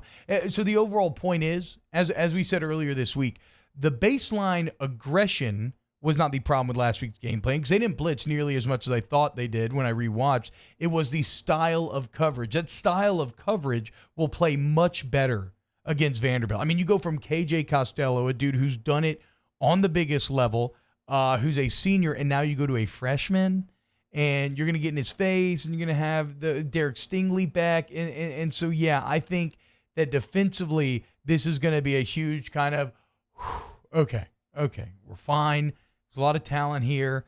If we scheme better, we're going to have a lot of success. So I'm expecting huge things out of the defense tomorrow. I remain a bit worried about the offense for the reasons that we named. Your left tackle, Dare Rosenthal, is out. The Vandy pass rush looked really solid against A&M. If they made Kellen Mond uncomfortable, you have to imagine they can make Miles Brennan uncomfortable. And so the same way that we've talked about the scheme and game plan from the defensive side a lot last week, I wonder what LSU is going to come out and plan to do offensively. I would like to see some running of the ball early on, still out of those spread formations, obviously, Put some running of the ball early on like you had in the second half against Mississippi State. Allow Miles to get more comfortable. Then you get into the play action game, where, as we said yesterday, Miles absolutely thrived. He was, I think, 8 of 9 or 8 of 10 for 127 and 2 TDs in the play action game. And he throws a great deep ball, like if nothing else, from Saturday. And that's something that LSU quarterbacks, except for Joe Burrow, have not been able to do, right? I mean, that was the big knock on Danny Etling. He was pretty solid in the short to intermediate. He could not hit the home run. I like a guy who can hit the home run because you can develop the short and intermediate. So maybe come out running the ball a bit more, set up that play action, take some of the burden off of Brennan's shoulders. And like I said, I really think starting fast and establishing the tone right away is going to be critical because there's already so much disconsternation. Is that a word? There's already so much anxiety over the offense, right? There's already so many people that feel so unsure and a little insecure about what they saw last week. A really solid rhythmic opening drive where you just don't. I mean, the song that my old man always used to talk to. So he went to Salafouche High School, right? And him and O, back in the late 70s, they won state. And I think they had remember the Titan-style offense where they had 6 running plays, and that's all they did. And they would sometimes throw the ball. But they always used to listen to Pink Floyd's The Machine and try to use that to describe their offense. Because that's what an offense really wants to feel like, right? Like Pistons, where it's like, you're like a jackhammer, just breaking through the mountain, tunneling through the mountain, bit by bit. You break them down, and then you get through to the other side. So I would love for them to come out and emulate Pink Floyd's The Machine, that first drive. Rhythmic, you score a touchdown, and you'll bury Vanderbilt. Like you really will. If you don't, and if you go 3 and out, which is honestly, look, not scoring is the more likely option, just I think statistically. If you don't, then it's going to be a little more of a tough slog. And I think if you give an underdog like Vanderbilt at home, even with no crowd, if you give them a little bit of life, I mean, you saw it last week, they can battle you. They can battle you until it's close to the end. So first drive's critical. Run the ball a bit more, and just adjust your. I mean, adjust your coaching schemes to your personnel, both offensively and defensively. I think just because it was the first game last week, and there's always kind of those growing pains, that the entire team kind of had a square peg into a round hole sort of feel. And so I want to see these coaches work with their personnel a bit more and put them in positions to succeed. And then I want to see the players follow through. Like, you can scheme up whatever you want, but if Cam Wire can't block the defensive end, then you're going to be in trouble no matter what. And you can scheme up whatever you want defensively. Well, you can scheme up all that aggression, but if you can't guard them one-on-one, then you're going to be in trouble. So a lot on the line for LSU this weekend. A lot more than I think anybody would have ever guessed going into week 2 of the year. And so, look, you're angry? Good. That's a great part about football. A lot of times in life, when you screw up and you make mistakes, you don't have a chance to get it back. You don't have a chance to get right. That's not the case in sports. A lot of times, you have next week. You have that next opponent. And you can wash that bad taste, all of those old cliches. So I want to see this LSU team come out pissed off. I want to see them come out focused. I want to see better body language on the sideline. Even if things are going poorly, I need to see some more leadership. I need more energy out of that sideline as well. I mean, that is Coach O's huge specialty, is motivation and being a motivator. And it's tough, man, without these crowds. On TV, it doesn't always translate because, watching football, you're rarely seeing the crowd anyway, like especially in the NFL. I feel like it doesn't translate. But then if you watch any like the NFL mic'd up stuff, you clearly see how dead those environments really are. And so manufacture that energy, come out angry, come out focused, and just take care of Vandy and right the ship, right? I mean, beating Vandy isn't going to be the end-all, be-all, but it could be a nice confidence gainer. And then you got Mizzou, and then the real season and the real tests begin anew. So we'll break it down. I can't wait for Saturday. We'll talk about a ton more tomorrow. Coming up next, we're going to get into some wow. I'm just going to take a break. Coming up next, we're going to get into some Saints talk as we will welcome in Jeff Duncan of The Athletic, who just wrote a book, Peyton and Breeze, The Making of the NFL's Greatest Modern Offense. And we'll ask him what's going on with the Saints offense and how to fix it here on OTBOT. OTB OT. Look, man, it is football season. And you know who I love for football season? Your headquarters football. I'm talking about Hooters, man. And look, Hooters still open if you can get a seat. It's just that they're always at max capacity, right? But if you can, look, they still have the Hooters girls, they have the wings, the beers, the TVs are awesome, man. But how about this? A lot of people are watching the games at home nowadays. Maybe you're having friends over. Maybe it's just your family. But, like, do you really want to cook? Do you want to wake up and do all that? Or do you just want to download the Hooters app or just call Hooters, get your food to go, drive over there, pick it up. You're happy. Everybody's happy. You don't lift a finger. All you do is pick up delicious Hooters breaded wings. You bring them home, you eat, and you watch football. It's a simple equation, people. Those delicious wings tossed in that famous Hooters sauce. And I really do want to push you towards the app. When you download the app, you get a free app. Huh? How about that? Free appetizer. And that's just one of many prizes, food, everything. So download the Hooters app today. Get your food to go on Saturdays. Hooters, your headquarters football. Saints coverage, Chiefs, Cowboys, Thursday night, Sunday night, and Monday night football. From the opening kickoff to the playoffs and the Super Bowl, the NFL lives on 104.5 ESPN Baton Rouge. This is a house call. This is a follow-up appointment. This is a diabetes checkup. This isn't just more convenient care, it's more advanced care. This is innovating healthcare at Louisiana's #1 hospital, Ochsner. At All-Star Toyota, you get it all. If you're in the market for an all-new Toyota vehicle, come see our friendly and knowledgeable sales team at All-Star Toyota. Located in Baton Rouge at the corner of Airline and Goodwood, we've been serving our community since 2005 by offering a large selection of new Toyota cars, trucks, and SUVs. Get behind the wheel of your dream car and take a test drive at All-Star Toyota today. Are you a licensed contractor? There's lots of good contractors in Louisiana doing work the right way, but unfortunately, too many unlicensed contractors are working outside the licensing requirements. Working as a contractor in Louisiana requires a license for the company doing the work. The Louisiana State Licensing Board for Contractors wants to help you get licensed to allow you to conduct work legally. It's not difficult to get the license. We can help you. Go to lacontractor.org for more information.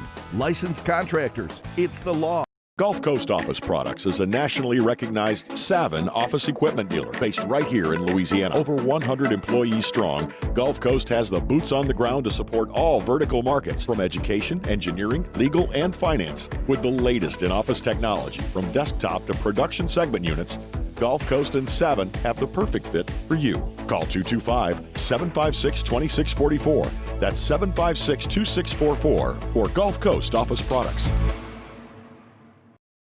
Gulf Coast Bank and Trust is a local bank with a straightforward philosophy. It's about doing the right thing for our customers. Participating in our community with annual local fundraisers, offering individual attention in a modern banking atmosphere with a trusted local company. Gulf Coast Bank invested in technology with a local touch, giving our customers the power to bank anywhere, anytime. We're building relationships through personal service as the bank that cares about you. Gulf Coast Bank and Trust, the bank that cares about you.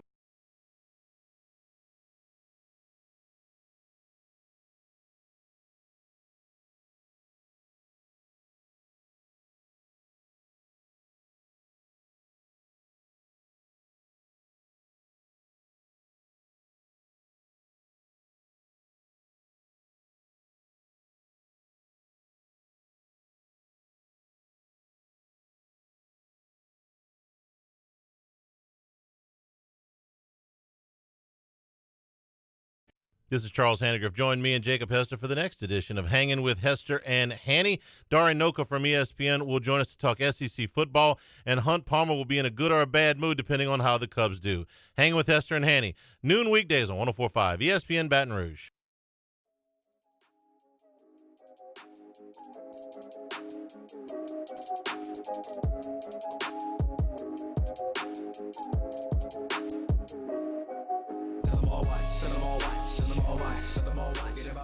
OTB, OT, with T-Bob Hebert, ESPN Baton Rouge, New Orleans, Alexandria.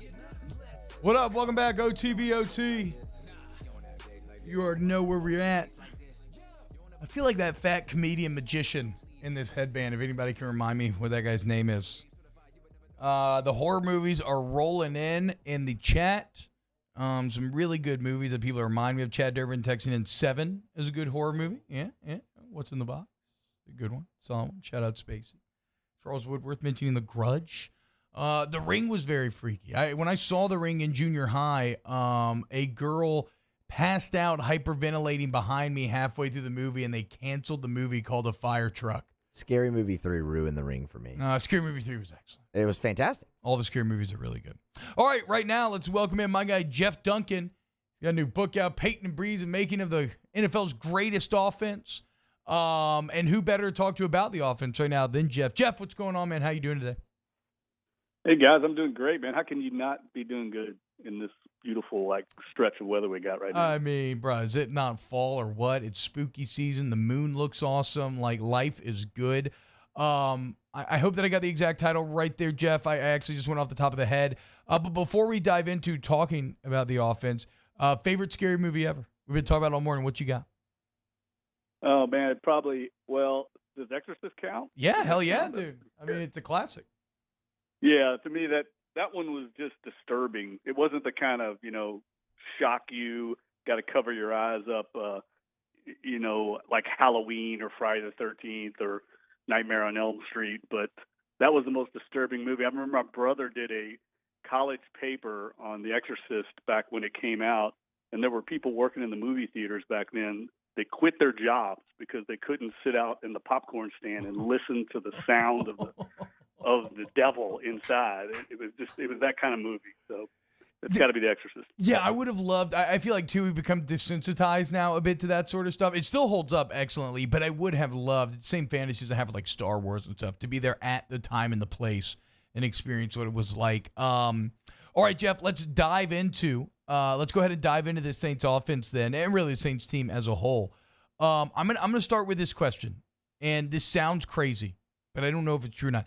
I feel like the Saints offense over the last few years, whether this is by design or not, has kind of evolved to be shaped in Mike Thomas's image a bit, and it coincides with Breeze's arm, et cetera, right? Is Mike Thomas being absent even more impactful than Drew Brees being absent from this offense? No, I wouldn't go that far, but I understand where you're coming from. I really think you're right about the fact that this offense has morphed into a lot of Mike Thomas. And that's natural. That's what they've done over the years. When Jimmy Graham was at his peak, it was based around his playmaking ability, and also Darren Sproles when they had the great receiver core with Meacham and Henderson and Lance Moore and Colston. It was based on a vertical passing game to the receivers. That's how this offense works. It's tailored, just like all good coaches, right? You tailor your offense or defense to the strengths of your players.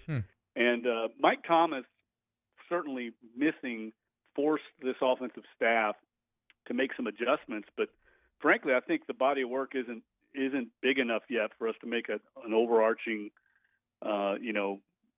opinion on this. They just haven't played well enough in any phase of the game to win games against teams like the Green Bay Packers. I mean, they played better last week and still came up short because of some of the mistakes that they made, mental errors. Right now, they're self-inflicted wounds, and it's really uncharacteristic of a Peyton team.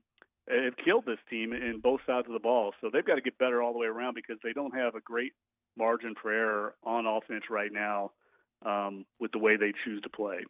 So real quick, what's the update on Mike Thomas's status? I know that he practiced yesterday in a limited fashion. Yeah, I mean, look, he's going to play this week. He wanted to play last week. Yeah, he wanted to get out there 2 weeks ago, and they had to talk him out of it. So, I mean, that's how this guy's wired. And I think he's going to make a huge difference for him. It's like a domino effect, right? You get a guy like that, suddenly it opens up things for other players in the offense, and we know Drew Brees has the ultimate confidence in him. So I look forward to seeing him and Alvin Kamara, the way he's playing right now, getting this offense back on track. I mean, that's the thing, right? If both them play at the level, and even like a lesser Mike Thomas is still better than 95% of the league. And yeah, then because right now you can zero in on Kamara, right? Once Thomas returns, then you have the impossible question that these teams have to answer. You mentioned mistakes, Jeff, the penalties. have been damning thus far in the season. What is Coach Payton like? What's the explanation there? How do they get it fixed? Well, look, he's not happy about it, I can tell you that.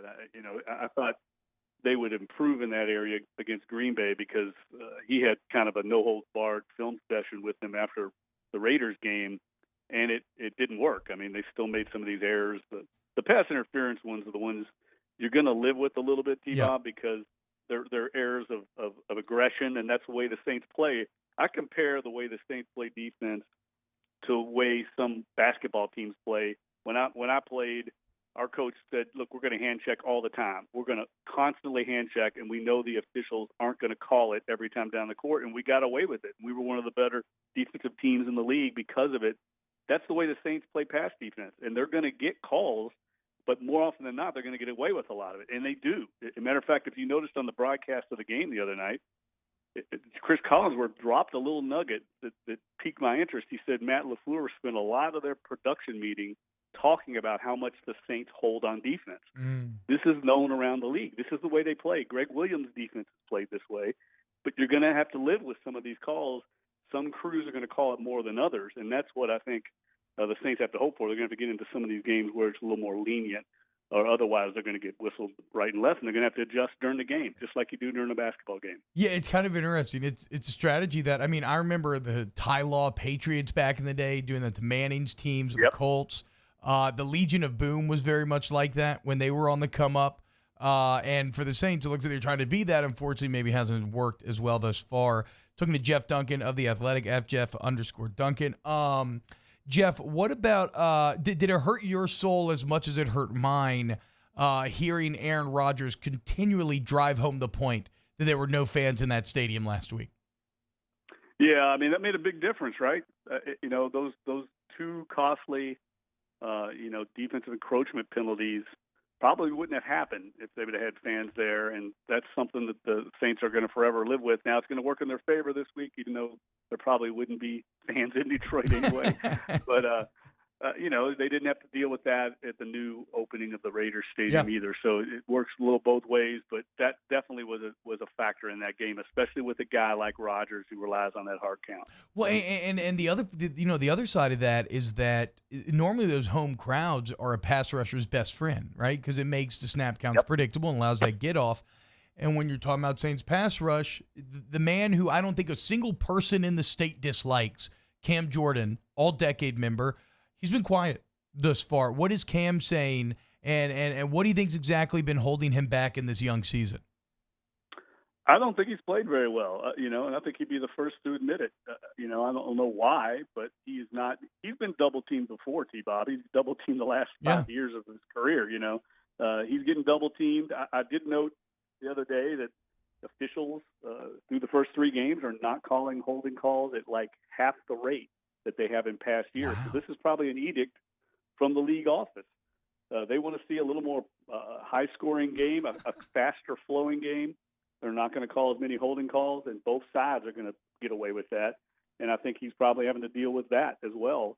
But the Saints have 7 sacks, so they've got pressure at times, but it's kind of disappeared also. And I think getting back Marcus Davenport this week is going to be big.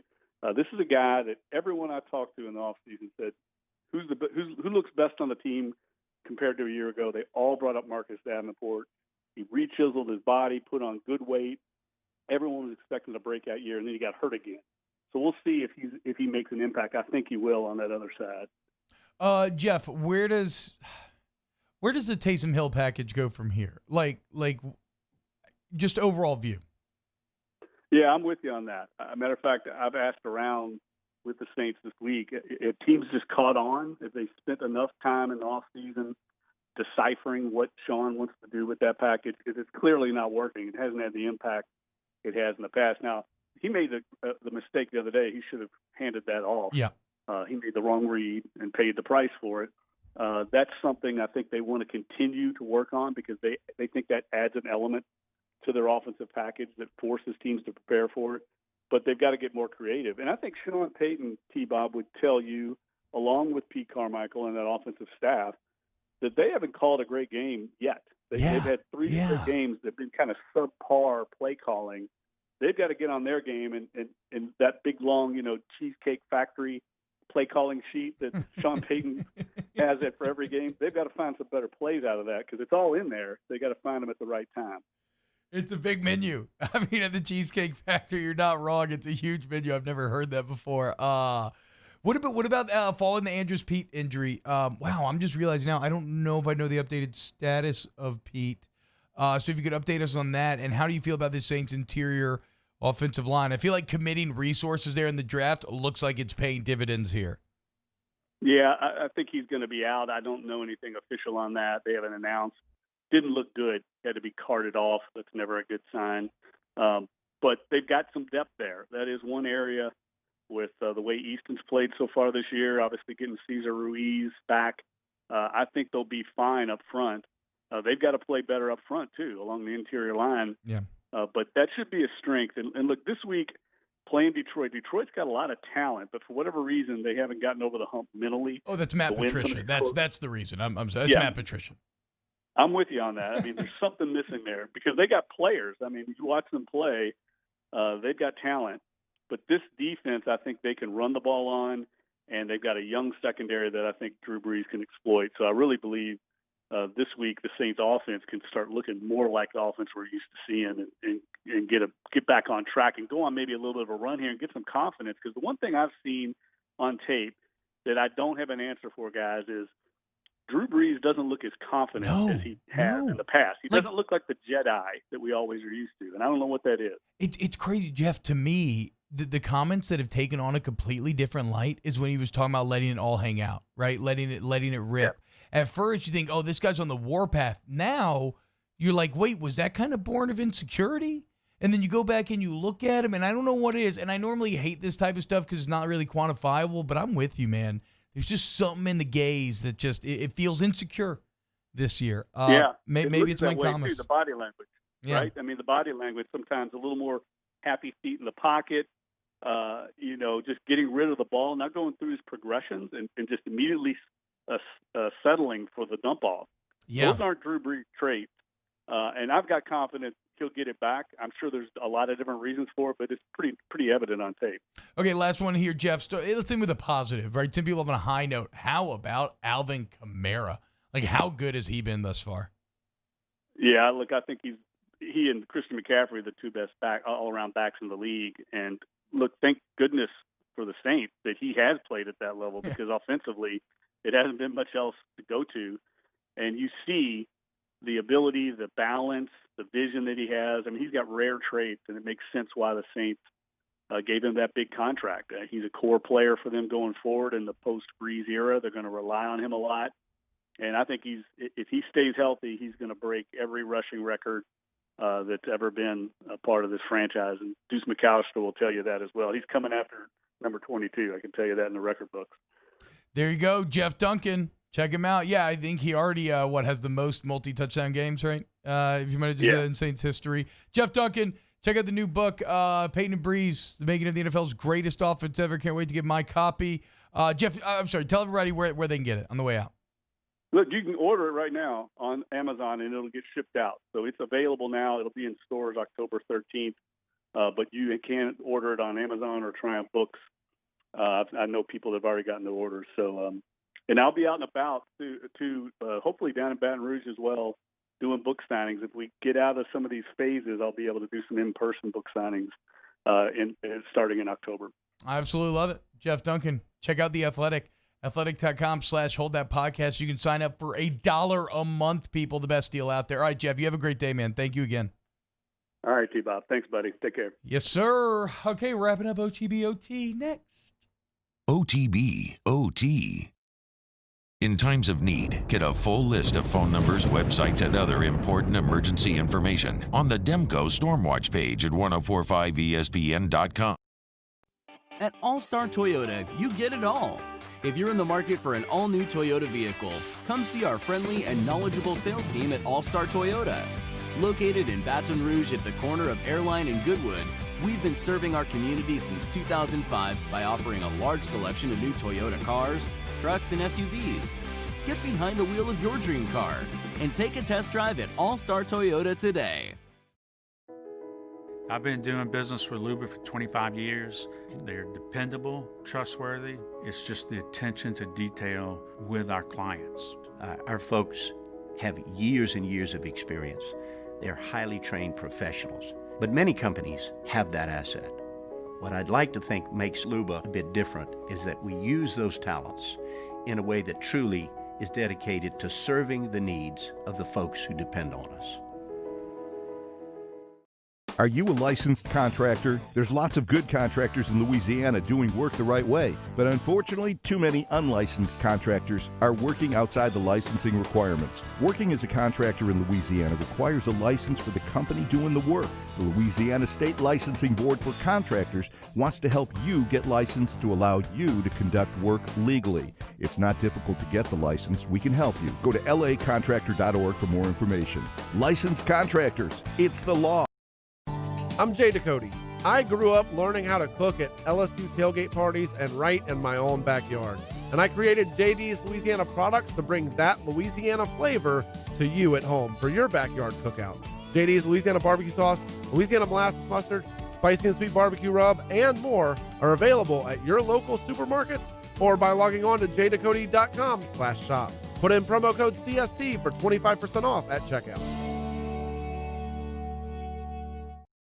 Gulf Coast Bank and Trust is a local bank with a straightforward philosophy. It's about doing the right thing for our customers. Participating in our community with annual local fundraisers, offering individual attention in a modern banking atmosphere with a trusted local company. Gulf Coast Bank invested in technology with a local touch, giving our customers the power to bank anywhere, anytime. We're building relationships through personal service as the bank that cares about you. Gulf Coast Bank and Trust, the bank that cares about you. Service Master Elite create clean, disinfected work environments. As a local business, we take pride in serving the New Orleans and Baton Rouge areas. Our cleaning protocols follow CDC and OSHA standards for healthcare settings, offices, senior living, restaurants, and industrial plants. Contact Service Master Elite to get your operation ready for reopening with germ disinfection cleaning. Service Master Elite, the trusted choice in professional cleaning since 1996.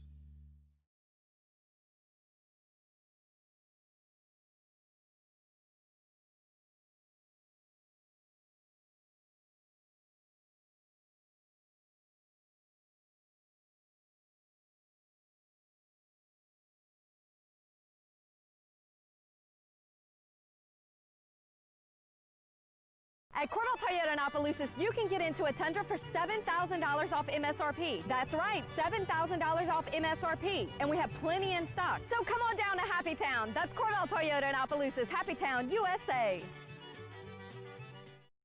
Gulf Coast Bank and Trust is giving our customers the power to bank anywhere, anytime during this challenging event.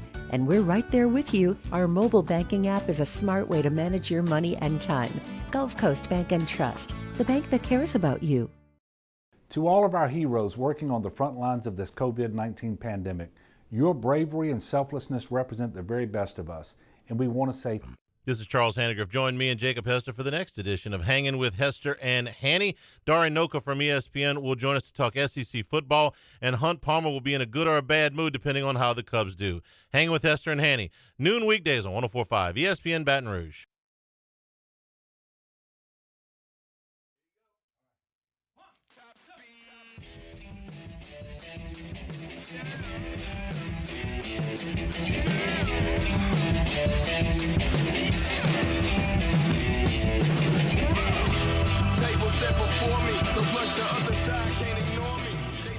OTB, OT, with T-Bob Hebert, ESPN Baton Rouge, New Orleans, Alexandria.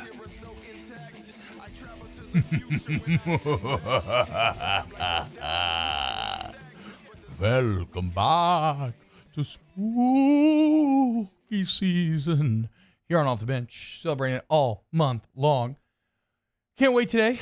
I'm going to watch Cabin in the Woods tonight, this afternoon with the kids. Adam Penny mentioned it in the chat, and I'm very into it. How do y'all feel about a little Charlie Brown pumpkin special? Right? What is it called, Charlie Brown? The Great Pumpkin? The Great Pumpkin. Yeah, dude. You'll get it when you have kids. When you have kids, No. you're going to want anything that's nostalgic like that to watch. I would never go out of my way to watch it, really, if I didn't have little ones. But, like, it's just something that I, too, can put my brain on, and they can. And I can be like, oh, this is nostalgic and fun. I'm into this. It's a classic. Yeah. I just don't really care for Charlie Brown that much. I find him very whiny. Hey, man. As I've gotten older, I appreciate Charlie Brown more. Because, as a kid I did, but, like, I feel like as I go through the anxieties and the rigors of adult life, like, that's what Charlie Brown is. He's like an anxious adult just trapped in a kid's body, which I do kind of like that. I think that's a fun dynamic. Okay. Well. So yeah, I'm really excited for today. Wait, what about Hocus Pocus with the girls yet? Have you? I haven't watched it. Is that still maybe a little too? I think it's a little too scary. Okay, still. Okay. Sarah Jessica Parker, babe in that movie, but still a little too scary. Bette Midler, babe in that movie. They totally just shamed that kid for being a virgin too. Like the whole movie, which is so odd. It's like a the kids whole movie. The dude's in like 9th grade or something, and they're just like, Max, virgin nerd. Yeah, like, it's loser. No, it really is one of the more wild aspects of that movie when you go back and watch. It's like the kids, like, I didn't even know what they were talking about. I don't think when I watched that as a kid. Like, what's a virgin, Mom? When you're 8 and watching Hocus Pocus, you're just like, man. I mean, hope I'm not one of those. The best part is, there's a lot of good parts. I love the song. I love the guy who has his mouth sewed shut. That's like one of those great. It's kind of scary, but it's like not scary enough to scare kids off. How about here's an underrated Disney Channel original movie, Under Wraps. Love Under Wraps. Yeah, man. Fantastic movie. Well, Talk about the vibes. song. The song in that one's great. The All By Myself, it's a jam. Yeah. So we got more science coming up tomorrow. OTB Casual Friday tier list. I'm sure it'll be something spooky related. We'll get into that. How about this? 3 days, boys. I had forgotten. October is here. Star Wars Squadrons comes out. For all you Rogue Squadron fans, this is a space dogfighting in the cockpit, first-person game. I really thought it sounded like an interesting pitch. Here's Polygon's first paragraph of the review. Star Wars Squadrons is every inch the spaceflight simulation that fans have been dreaming of for a generation. It accommodates players in extraordinary ways. From the quality of its mini controller options to its ability to form parties across multiple platforms, it is also one of the most focused games that Electronic Arts has produced in the last 15 years. After 3 days inside the cockpit, I'm here to tell you, it's true. All of it. So, I'm hyped, man. I'm really hyped. It's already hyped for this game. It's 5-on-5. It's got single player, but it's 5-on-5 class-based multiplayer, first-person views from the cockpits of your favorite Star Wars ships. And if you're a fan of the Rogue Squadron games from the GameCube days, then I'm sure that this is going to be for you. Huge thank you to all of our wonderful guests. As always, Danny Cardenas and Matthew Musso killing it, production. The listeners and the watchers and everybody who shares the streams and subscribes and all that stuff. We love you. Y'all are the best. Let's keep growing this stuff. And, subscribe to the new channel, Off the Bench Overtime, OTBOT. That's the end of it. We will see you on Friday. OT. I've been doing business with Luba for 25 years. They're dependable, trustworthy. It's just the attention to detail with our clients. Our folks have years and years of experience. They're highly trained professionals. But many companies have that asset. What I'd like to think makes Luba a bit different is that we use those talents in a way that truly is dedicated to serving the needs of the folks who depend on us. Gulf Coast Bank and Trust is a local bank with a straightforward philosophy. It's about doing the right thing for our customers. Participating in our community with annual local fundraisers, offering